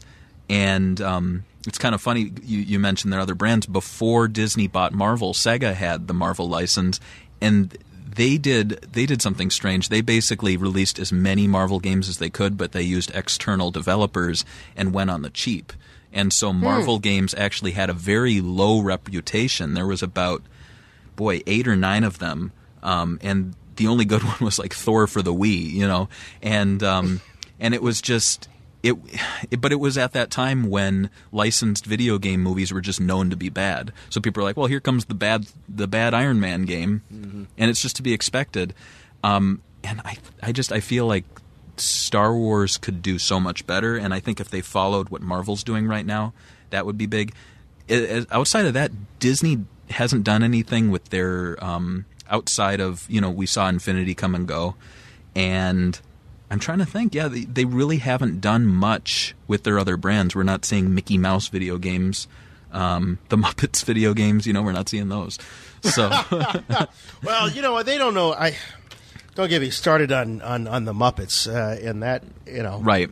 The mishandling of that franchise. Why haven't? I was really surprised that we did not see an Episode 8 Lego game. To be honest, I thought that. Those Lego games have been very successful as far as I know, and really well received and a lot of fun, but it just all of a sudden it just kind of dried up. The problem was they were going to release a Lego game for Episode 8, but you just couldn't simply unlock the Luke Skywalker character no matter what you did. You just couldn't unlock that character and pull him into action. You punch in the codes they gave you, that didn't work. You tried to... nothing you could do would get Luke Skywalker into the battle. That was the whole game. Yeah, just trying to convince him to be a playable character. Right, yeah. Luke, I want to play with you. No, I'm done building, kid. Yeah, right. Yeah. I lost the instructions. You'll never understand. I burned them. I'm going to burn it all. You can't build anything. Oh, my God. So let's look back at the history of Star Wars video games real quick. Yeah. I would like to get your top 3 all-time Star Wars video games. All-time. Yes. Yeah. Oh, boy. Well, I'm going to do some not deep cuts, but I'm going to jump back to, I love the TIE Fighter and X-Wing games. Classic. Thought those were fantastic. You played those on the PC back in the day, right? Mm-hmm. Yeah. Yep. The Dark Forces. Yes, love Dark Honestly, Forces. I put Dark Forces at number 1. I do too. And even though it's a game from 20-something years ago, and it does look a little dated, but the level of play and the expansiveness of that game and the challenges, what a great game. That was really my first deep dive into Star Wars video games. That was the game that Dave Prowse came back, right? No. And shot some... No, it's the story about Kyle Katarn. That's right. And he steals the plans to the Death Star. Within the first level. In the first level. Yeah. And then the rest of the game is about him trying to blow open this Dark Trooper program that the Empire has commissioned. Yep. Yeah, so I would say number 1, that one just... for a nostalgia reason. It's a great game. You go back and play it still. It's fantastic. And the story is good, too. So it fits in there. And it's got some fun cut scenes that look like, really terrible animation. But still, in its time, that game was revolutionary. I think the Nintendo 64 one, I'm trying to remember what it was. Rogue Squadron? Oh, that was a good one. Where you flew the X-Wings around. Wow, was that a great game. As the Sega boy... My friends who had Nintendo, I was so jealous because I did not get Star Wars games for years because for whatever reason Nintendo got them all. So that one's fantastic. And I'd also say the arcade version of Episode 1, the pod racing game. Oh, that's a great one. Yep. Yeah. And, of course, they have that at the Galloping Ghost Arcade in Brookfield, Illinois on Ogden Avenue. That's right, yeah. And, And when we were there last week, we never got our chance to sit down and play that. It's always the way. People were hogging it up. Yeah, right. 6 kids were sitting on it. Yeah. Beating on the machine. But, you notice those 3 I picked, and that first one, it was fun, it was easy to pick up and play, and it was story-driven. I mean, you didn't sit through a lot of cutscenes, but it was interesting. You had the Dark Troopers. And the Rogue Squadron one, really it was just putting you in the action and playing, I believe, main characters. So... that was exciting. And then that third one, again, you're playing main characters and you're right there in the action. So I think with VR, they could do some pretty cool stuff. So maybe they could open that up more, do some home VR games. Have you ever gone into a Dave & Buster's and played the Battle Pod? Yes. I told you how... the week Carrie Fisher passed away, I played the mission where you're supposed to protect Carrie Fisher, Princess Leia, and I kept losing, and I would hear the voice actress for her doing these screams, and it was just it scarred me. Oh no! And that protect the princess. No, you failed. I by the way, I was referring to Star Wars Rebel Assault 2, The Hidden Empire, which I just reminded myself that actually Dave Prowse was not playing Darth Vader in that. There was talk of it, there was rumors or what have you. You're thinking of the VCR. There was a VCR board there was an interactive video board game, and that had Dave Prowse and James Earl Jones both reprising their role. I think you could see footage of that on YouTube. I think someone ripped that on YouTube. Yeah, I need to go back and watch it. It's been a long time. That was the only reason I bought that stupid game. Oh, sure. Yeah. And as a matter of fact, I think the original trilogy director of cinematography was also on board with that. His name escapes me right now, but the guy who actually was there shooting the scenes in the Death Star corridor with the original Darth Vader in the original films was brought back for that. There was a great article from Star Wars Insider I remember reading back in the day, but 20 years ago. I'm not, that information is not so easily. Well, Kyle Katarn was in that game. Kyle Katarn was in that VHS game. Was he? It was referenced. Yeah. Yeah, that's right. Wow. Yeah. Well, you guys are going super deep, but like. In your opinion, Barry, what can they do to fix this mess with EA at this point? Is there anything that can be done? I kind of agree with Gary Whitta. Try to find a way out of the contract because another 4 years just sounds awful. Yeah. After the release of the next game, the alternative is tell them to get some of these projects back up and running. If Disney and Lucasfilm have that much control, really. That would be great. I think save the Uncharted one. I'd probably cancel the open world one too, because as fun as it sounds like it would be a lot of time and energy spent, and who knows if it would have turned out good or not. I mean, Red Dead Redemption 2, great game, but then there's the Just Cause 3, which came out, and they're releasing a fourth one already. And that's an open world game, and people are kind of mixed on that. I feel like people are getting tired of open world games. They're tired of being dumped into it and being like, you have 400 hours of gameplay. And it's like, I don't have time for that. Yeah. What about Battlefront 3? Is there talk about that? I haven't heard anything about Battlefront 3, though I feel like if they did do that, they would have to really amp up the offline single-player gameplay, and I don't think there's a chance that EA will ever do that. I own both games. I don't pay for a online multiplayer subscription, so I go in there. I can't do anything. I can, I can play. I've heard that. Yeah, I can play arcade mode. I got it, and the first thing I want to do is play Crate. I can't. It's there, but I got to get online. I got to hopefully someone will pick it randomly, and then they throw it into it, and hopefully I'll be put in a ship and not be running around on the salt. Mm-hmm. Yeah. Mm-hmm. Yeah. Well, all right. Let's segue into. I would. This isn't really a follow up to a story we talked about before, but there was the Darth Vader fan film. What was the name of that? I got it right here. It was called Vader Shards of the Past. Yes, the Shards of the Past, and that was produced by Star Wars Theory, the YouTube channel. Yeah, it's really well done. And they sort of allude at the end, spoiler alert, that Vader is potentially hunting down a very much alive Mace Windu. So, and we've speculated here. We've dubbed him lovingly Crazy Mace. Mm-hmm. We think that there could be a very Saw Gerrera-ish looking version of Mace Windu. Prowling the the garbage canisters there of he's got a baby Mynock living in his hair. Yeah. Oh yeah, he's just completely insane.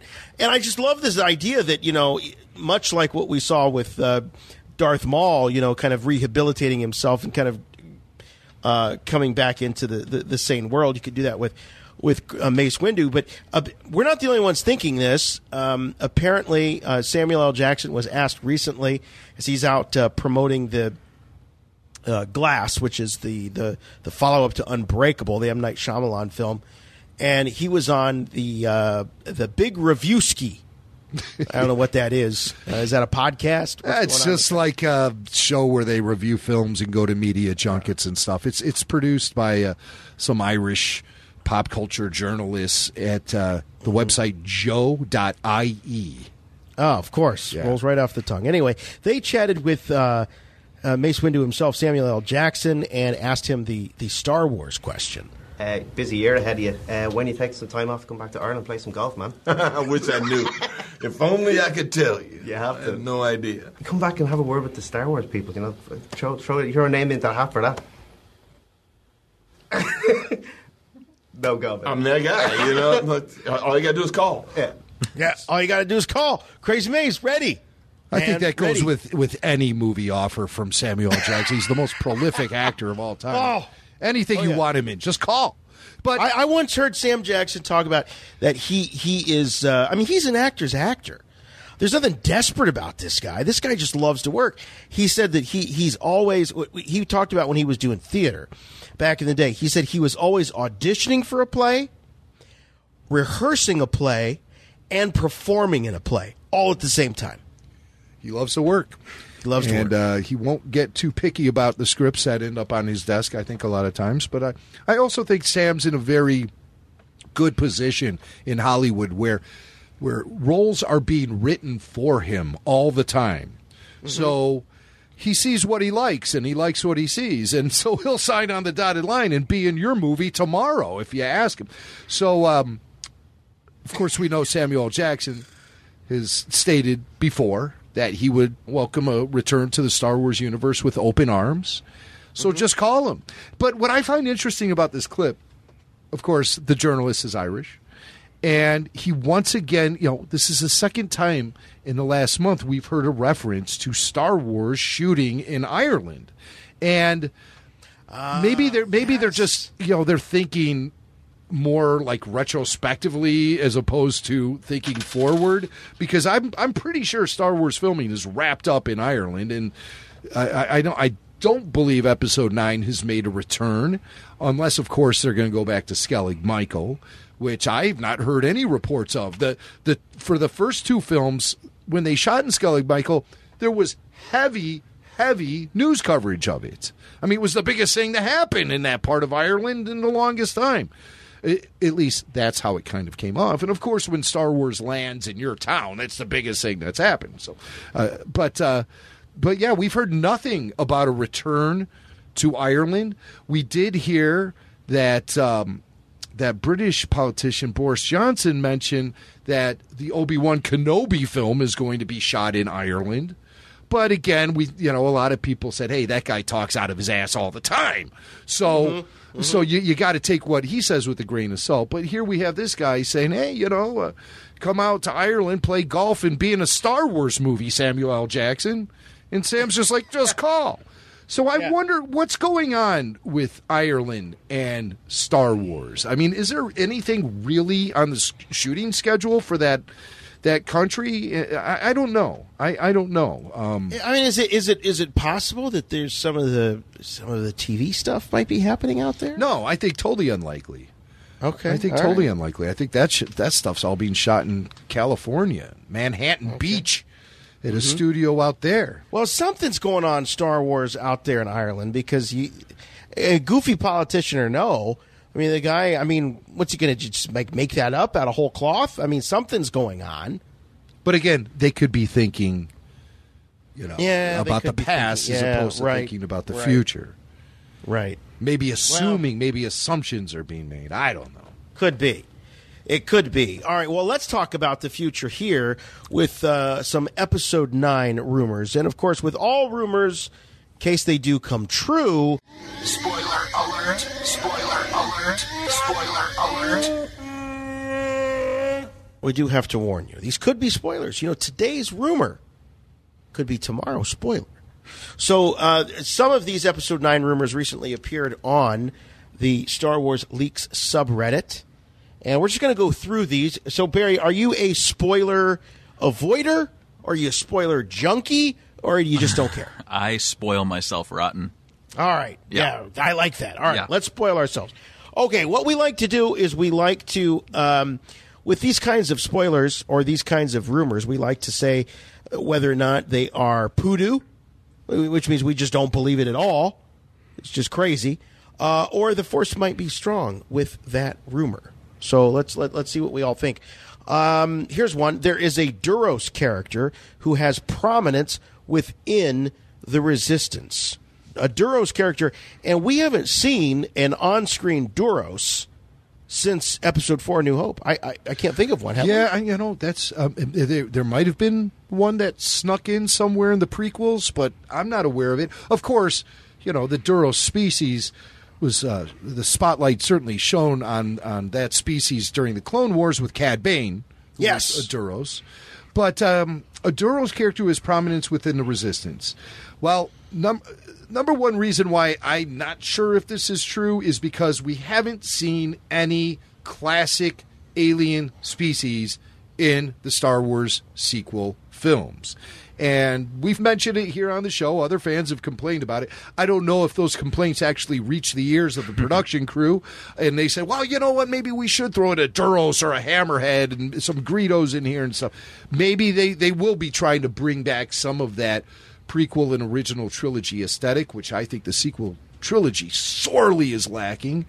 But a Duros character who has prominence within the Resistance, a soft maybe on that one. Because, like I said, the sequel trilogy has not shown any love to any of those legacy alien species. So that's why I'm doubtful.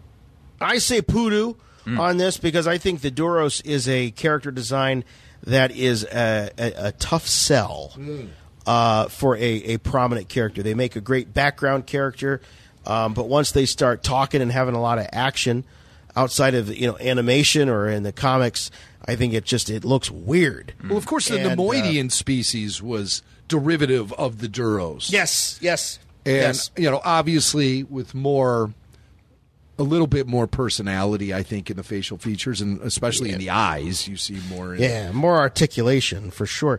Barry, what do you think? Do you think we could see a prominent Duros? I'm split because I do think the Poe comics did have a Duros that flew with him, but I don't think he lived past Last Jedi. Like, Mulva Volvi or whatever his name was. Mulva.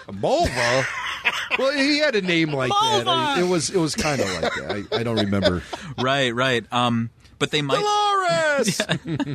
They might pull a Elo Asti and just recast the same kind of alien because they looked at the comics and thought, oh, I like that design. Let's put one of those in there. So, and that is something. What's with that? Yeah. They've done that before too. With you mentioned Agent Kolar. Wasn't there another guy that looked kind of like Agent Kolar? Yeah, that they killed off. Yeah, you had that happen. That situation happened a couple times in the prequels with Agent Kolar. And in Episode 1, they had like the Indian woman, identical looking guy on the Jedi Council, whose name? Oh, who was the Indian lady? Oh, right. Oh, okay. So you're thinking of. She had a twin or something going on. Yeah, something and weird. she was killed off in Order 66. So these characters they get recast, and they want to have the same. But then they put all the facial apparatus and prosthetics and makeup on them, and they're like, it's close, but not close enough, and so they just then naturally rename the characters when it comes. to what was the name of the What was the name of the Greedo in Jabba's palace? What is it, like Beto? Beto. They put him out on an action figure of him. Yeah, and called him Beto. They did? No, they didn't. Right. No, Beto never got his own unique action figure release. Well, it's high time that happened. Because he was the same as Greedo. I mean, they were wearing the same damn clothes and everything. Well, famously, didn't Mark Hamill not play Luke in The Last Jedi? He said he was playing a different... he played Jake. Jake. Well, Jake Skywalker. Yeah. See, it keeps happening. All right, I say Poodoo on the Duros. All right, here's another rumor for you. Kelly Marie Tran, Rose Tico, not so much in the action as she was in The Last Jedi. She is, however, involved in an action sequence alongside Finn at some point. So, excuse me, could Kelly Marie Tran be maybe pushed to the sidelines a little bit in this film? Well, I think so. I think so. I almost think you have to. I think that the main focus really needs to be on your chief protagonist and antagonist in this film, which would be Rey and Kylo. And I think a lot of things that happen in the movie will bring us back to those two. So dedicating a lot of screen time to a relationship between Finn and Rose, or having that sort of thing. Like Rose was in the spotlight in Episode 8, and I think that's going to be her main contribution to the story. And then you also can't deny the fact that the character has been heavily criticized, much in the tradition of other Star Wars characters who were like a Jar. Okay, I'll say it, like Jar Jar Binks. Obviously. Wait. Are you equating Rose Tico to Jar Jar Binks? No, but I'm equating the fan pushback toward the character possibly having an influence on the amount of screen time the character gets than in preceding films. It's like Jar Jar Binks' screen time diminished after the big fan outrage and pushback about his character in Episode 1. Right, that is true. And so I think there has to be at least a little bit of acknowledgement to the pushback. Barry, where do you stand on the Tico? I think the force is strong with this one just because, and I don't think it's because of fan pushback. I think it's just because she's not JJ's character. And so I think when he did The Force Awakens, I think he had an idea of where it was going. And then when he saw The Last Jedi, he said he liked it. But I think going into the next film, I don't think he's going to be going, now what is Rose going to do? I think he's going to push her off to the side. It'll probably be a lower priority for She gets her one big scene, she kisses Finn at the end, and that's it. I don't think there's going to be that much there. So I think there's a lot of validity to this rumor, but I also think it's a very easy rumor to make up. Yeah, well, it kind of is. Right. It kind of is. It's certainly not, groundbreaking. But I think the force is strong with this one as well. I think she is going to be pushed off to the sidelines. And I do want to say, for the record, I think Kelly Marie Tran gave everything she had. I think that it was just, in a lot of ways, it was a poorly written character. But Kelly Marie Tran really did do everything she could to give it more life. And, just like, hey, look, Ahmed Best, man, he gave it his best. I mean, he really was committed to that part. And, history, I think, is going to judge him well for it. But at the same time, the character kind of fell flat, very similar to Rose Tico. All right, here we go. Here's another. Hux is not involved in the latter of the film.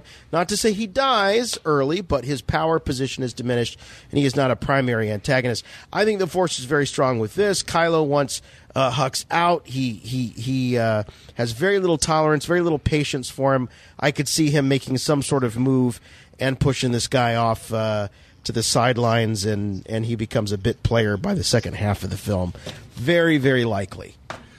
Or maybe at some point in the film he gets arrested by the Resistance. They take him into and lock him up.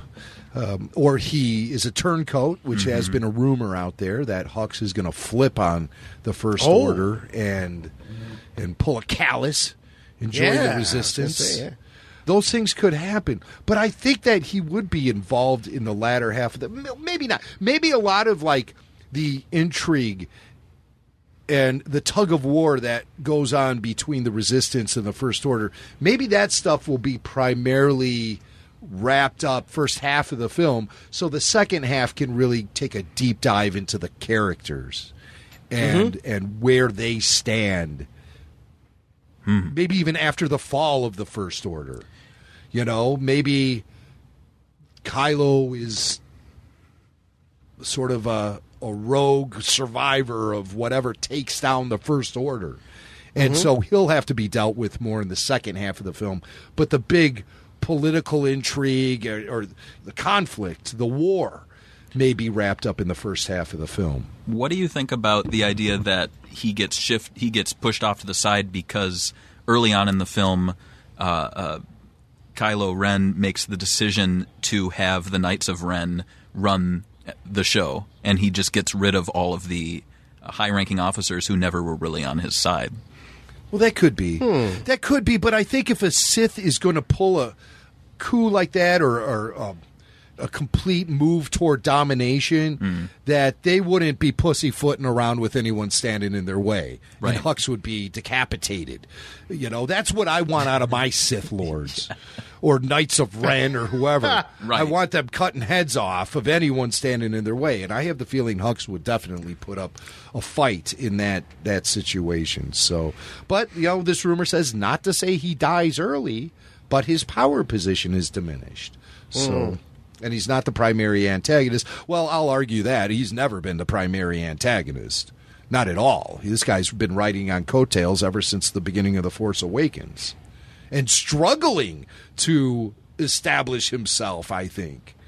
I think that's what I see with Hux, is a guy who, you know, maybe when he goes back to his quarters after yelling and screaming at the First Order officers, he goes back in his quarters, he goes... looks in the mirror and says, am I really cut out for this? Do they like me? Does anybody like me? You know, he second guesses himself. Hux seems like that kind of guy who's in that level of position and is never really sure if he should be in that level of position, even despite his ambition or his rise to power. He seems like a character who might lack a little confidence to me. That's why he's always overcompensating with his boisterous speeches and his...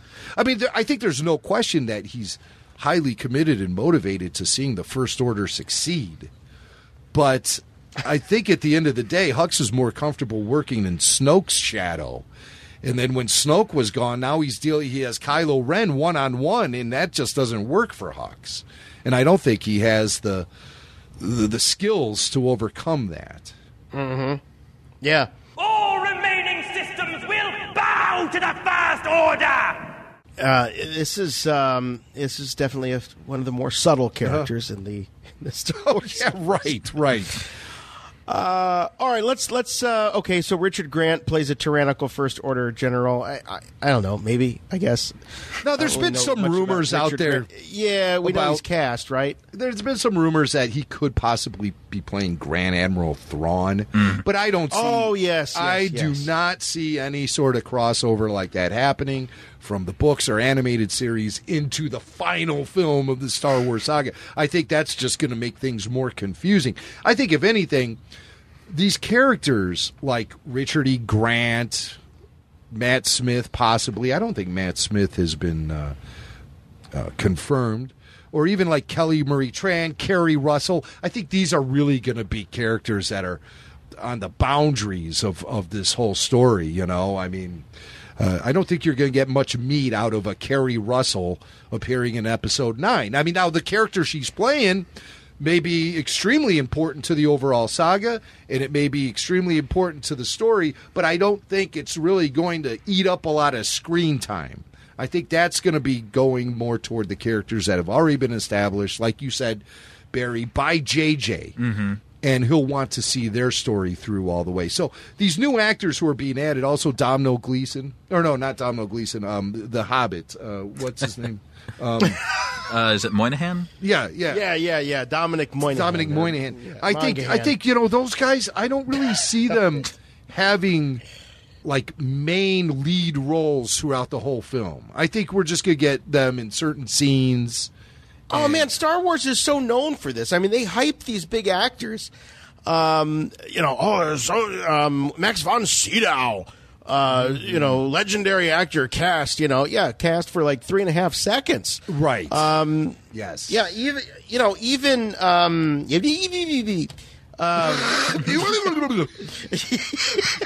Benicio del Toro. Even Benicio, really, he wasn't a major player. All right, here comes the hate mail. Why hate mail? Jimmy Mack and Jason Swank making fun of stutterers. The last time we did that, remember that? We got, I think it was very insensitive for you to make fun of people who stutter. No, I'm doing an impression of a character. Yeah, that's true. For God's sake. It's fun to do, too. Send your emails to Porky Pig, for crying out loud. But again, Star Wars is known for that, where they'll get a big name actor and, they won't have necessarily a ton of significance. All right. Knights of Ren, certainly in the film, and their screen time is surprisingly lengthy. Matt Smith is said to have been on set dressed in dark robes and holding a lightsaber prop. Matt Smith from, what's that, Doctor Who? Yeah. Yeah, Doctor Who. So Knights of Ren coming back. Barry, I like where you're thinking in that the smart money is going to be on the JJ characters. Mm-hmm. JJ canon here. And you notice a lot of this JJ canon got overturned by Rian Johnson canon. So I think JJ's going to be, I don't want to say he's going to ignore Episode 8. I don't think he can. But I think he's going to be like, all right, picking up where Episode 7 left off. Here's the Knights of Ren. Right. I think the Force is strong with this one. I think we're going to see something with the Knights of Ren in this. Well, what's the idea behind them? So do we know that they're Luke's former students, or is that just a guess? That's just speculation, because Luke says that Kylo killed off. He said there were 13 students. Well, he took some with him, though. Yeah, and he said he killed half of them and took the other half with him. Okay. So, we're left to assume that they could be the Knights of Ren. What are the chances of them, of him turning to the light side and some of them coming with him, and then that's like the new Jedi Order? I don't know. That's possible. I mean, there's a lot of possibilities there. Yeah. We don't know how bad these guys are. Right. They could be good people who just took the wrong path. And I was thinking, too, where were they the last two movies? But then I remember the last two movies take place over, 2 days. So yeah, that is true. So they could very well be a strong presence and around, and we just didn't see them for the past 2 movies because they were, training on their planet. And then they're like, oh, wow, 2 movies happened? I'm just curious to know what their association is to the First Order, if there even is any association between the Knights of Ren and the First Order, or if they're just some sort of Force cult that's being guided by Kylo Ren. Obviously, Snoke has knowledge of them because he refers to Kylo as the leader of the Knights of Ren in The Force Awakens. So Snoke obviously has knowledge of them and considers them to be something impressive. Mm-hmm. So that's a big mystery. Knights of Ren, barely even alluded to in the first 2 films of this trilogy, but they still remain a very tantalizing mystery. Mm-hmm. Yeah. All right. Kylo has his helmet reforged, but is more often helmetless in the latter half of the film. All right, so we're going to see, let's just put it this way. Do you think that we're going to see a re-helmeted Kylo Ren at any point? Yes. Yeah, I don't know what this whole reforged means. I mean, he wears a different helmet is what they should be saying. It's not like he didn't pick up those pieces of the helmet when he left it in the turbo lift after he stormed out of there. So I'm sure they were just disposed, right? You know, he didn't. Yeah. Tell the stormtroopers to go clean up that mess and put it in my quarters. No, he just punched it, left it. They showed it sitting there on the floor after he stormed out. I'm sure that, one of those stormtrooper custodians just came and swept it up and threw it away. So, I mean, Yes. Reforged, let's just say he probably has another one. But I did hear about this Reforged story. I heard it before, where they said that you can see where he super glued his helmet all back together, and there's these red veins running through it that kind of indicate where it had shattered and then had been. Oh, he can only put find back red together. glue? Well, that's what I mean. I'm just guessing, I thought it was red when it was wet, but it dried clear. Oh, well, Star Wars super glue, adhesive from a galaxy far, far away. I am not an expert in that. All right, let's see. What do we else we got? Ben pilots the Falcon. Are we going to see a moment where Kylo Ren? This could be a flashback. This could be Kylo, maybe a redeemed Kylo Ren coming back as Ben, piloting the Falcon, maybe sitting next to Chewie, taking his father's place at Chewie's side. Or maybe the film ends with Ben and Chewie flying the Falcon off on looking for some adventure or something. That could be. What do you think? Poodoo? Well, like Or you is it said, more if strong they with are that? going to start incorporating more flashbacks into this film, which I think they are, it could be part of a flashback scene, or it could be some revolutionary thing that would happen in the latter half of the film where Ben is actually taking control of the Falcon, and it's his ship then. I mean, it makes sense. He's Han Solo's son. So if anyone's going to be flying the Falcon, it should be Ben. I'm still disappointed we didn't get to see Luke fly the Falcon, which is what I wanted to see in Episode 8. But, he wasn't flying anywhere. So No, there were rumors. I remember there being rumors that not only was he going to pilot the Falcon, he was going to do it all with his mind. Oh, cool. Yeah, right? That he was just going to sit there not even touch an instrument and just navigate that ship, pilot it with his mind. Wow, that would have been really cool. That really would have been cool. Here's one. Poe also flies the Falcon alongside Naomi Aki's Vera Calrissian. So we could see a sort of a new generation Han with a new generation Calrissian side by side in the Falcon. Yeah, what do you think? Yeah, I mean, sure. Why not? Why not? Right? Listen. More screen time for the Millennium Falcon makes me a happier Star Wars fan. So if Poe wants to fly it, if Kylo wants to fly it, R2 and 3PO. if freaking 3PO wants to fly it, bring it on. Let's see more of the Falcon. Okay. All right. Luke is involved. Oh, Kerry Russell. Yeah, Kerry Russell's another name that's been confirmed. She is in Episode 9. She's a favorite of J.J. Abrams. I think he created the show Felicity with Kerry Russell. That's right. So Kerry is involved with Luke's storyline. I don't know what kind of a rumor that. I mean, you could make that connection. That's like 6 degrees. Yeah, it's just, everyone's involved with Luke's storyline. Right. If you want to look at it that way, I mean, This is really saying Kerry Russell is in the movie, which is not so much a rumor. But what they're insinuating with this rumor is that there might be something a little bit more than just friendship between the two. Oh. If she's involved in Luke's storyline, maybe. Shimara Jade. Maybe. Shimara Jade. Maybe. Is that what's going on? I don't know. I think that might be confusing for people who aren't. It'd be confusing for everyone. I think if that were the case. I think that's a stretch. If she's going to be Mara Jade, I think that's a stretch. I think they probably would introduce her as a new and unique character to Episode 9 and not rely on old expanded universe stuff. But again, expect the unexpected, I think, with Episode 9. So yeah, it's possible. It's possible. It's possible. All right, what else we got? Oh, Luke is involved in a flash. Oh, this one's crazy. This one's great. Luke is involved in a flashback scene with Han and Leia where Ben is dropped off to train a young Luke. No, for training. For training And where Luke is Ben younger. dropped off for This is kind of training weird. This is worded strangely. I'm trying to clean it up as I'm reading it. Yeah. But let me just read it verbatim.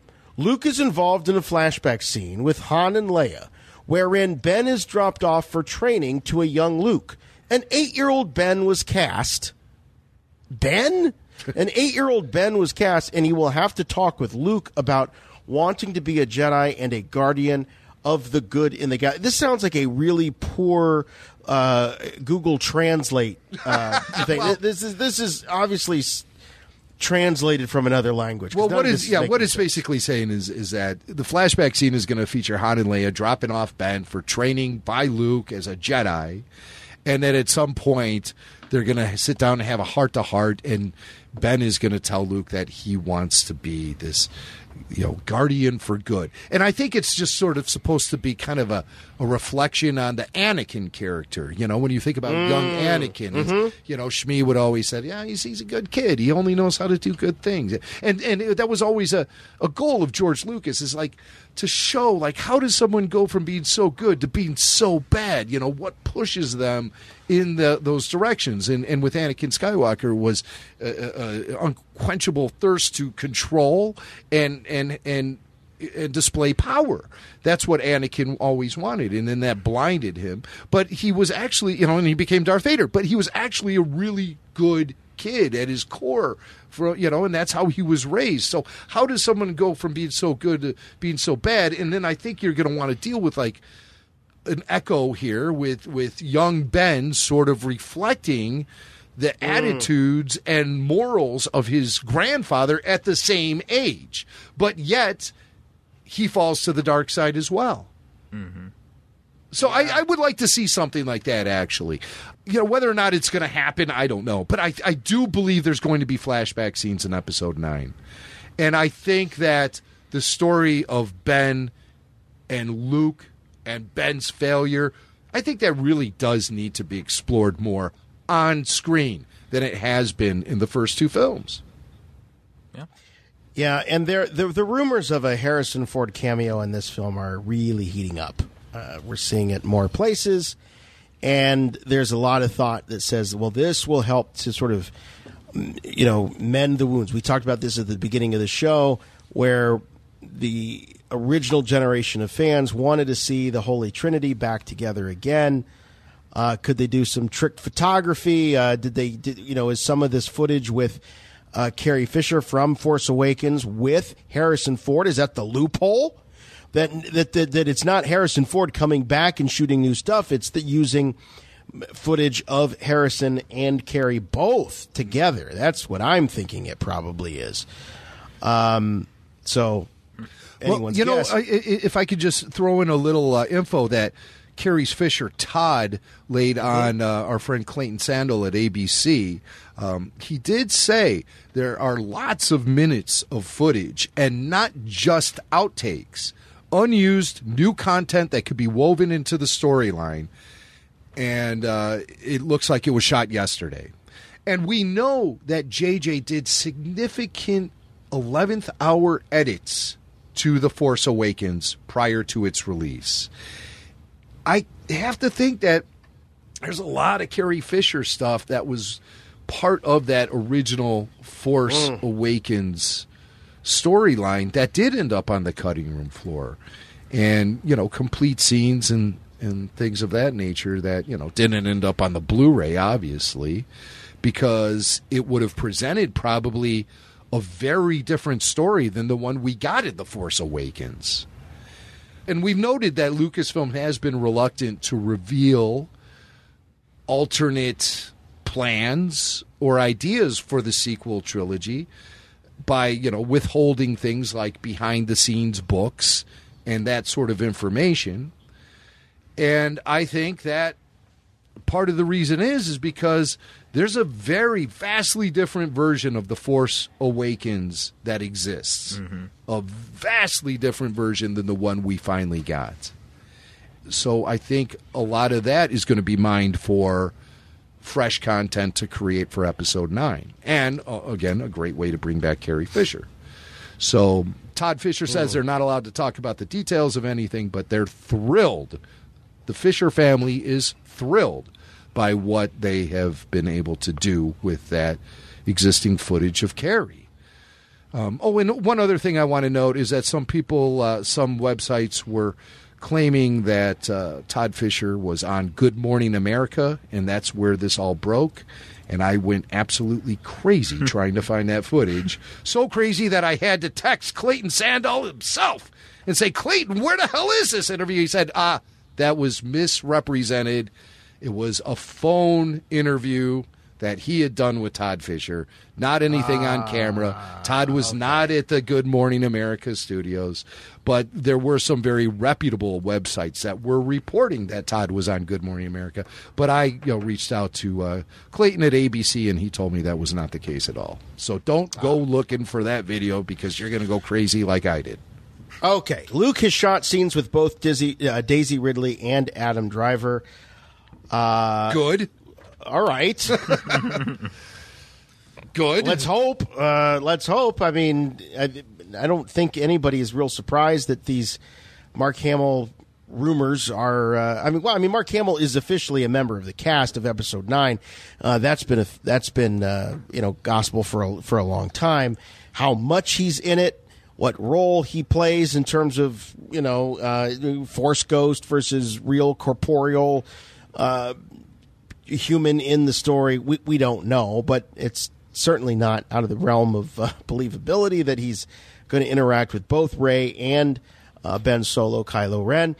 Finally, here's the last one. Rey visits Tatooine. Rey visits Tatooine. She's sitting there. She's like, there's something familiar about this place.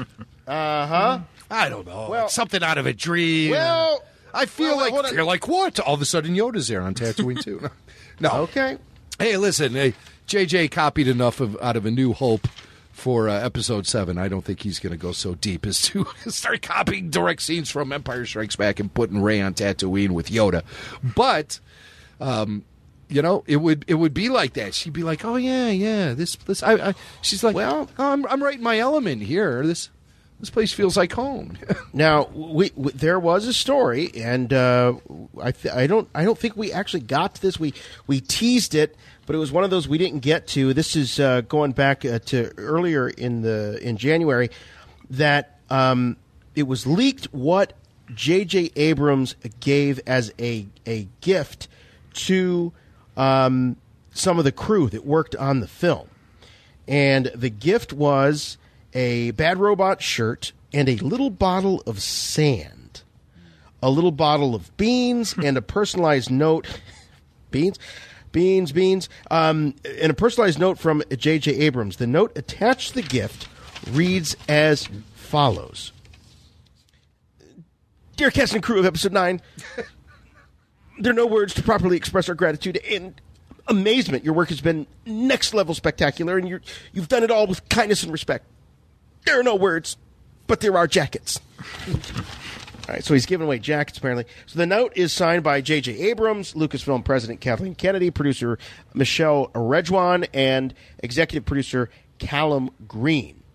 Now, for fans, the bits worth focusing on are those little jars included with the crew gift, starting with the sand, which is apparently very fine, and it is said to be from, quote, a sacred place on a familiar planet. Mm-hmm. Now, some are saying, "Oh, this is Tatooine."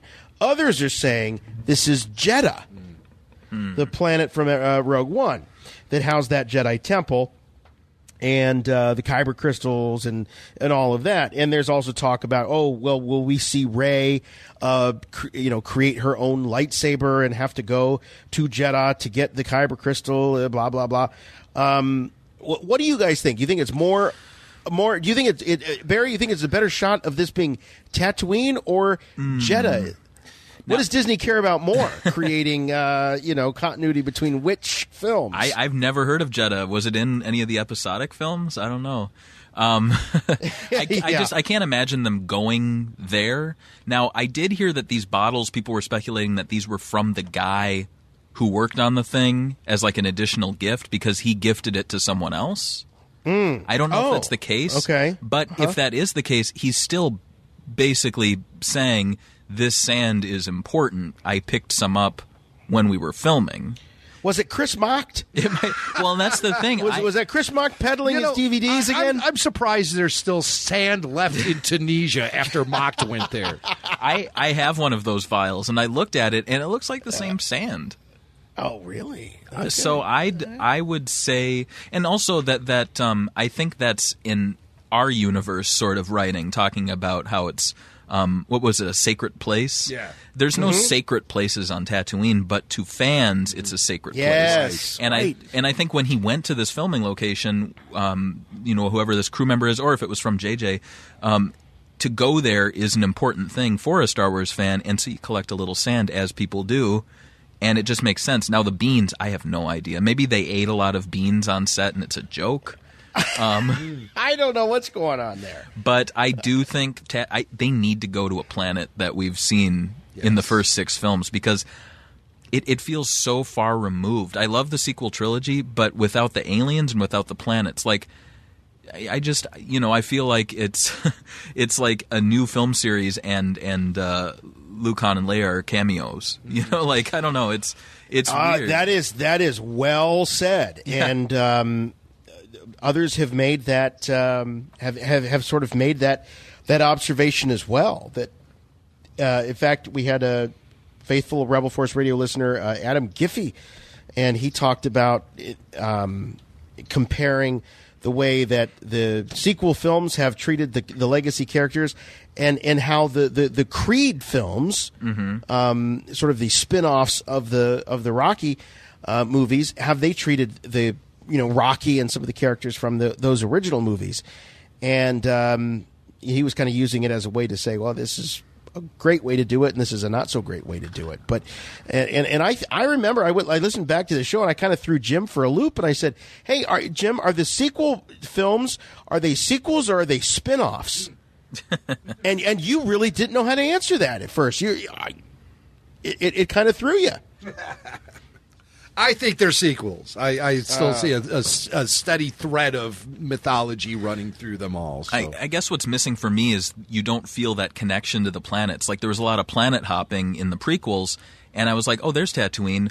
But then they talk about how far it is and where it's located within the galaxy to Coruscant, and it makes you feel like more part of the galaxy. I don't think anyone's really said in the sequels, well, we're in the unknown regions or whatever. Like, they haven't really placed it, so it's like, we're kind of having an adventure in an unexplored territory of space. That's exciting, and I feel like they should have, I don't know, telegraphed that somehow. But I think going back to Tatooine would be amazing. Like, we're talking about not crying. I think people, if she's going there for a very important reason, I think people might cry. I'll tell you what, I'd be the first to jump up and start cheering if a Jawa jumps out and blasts BB-8.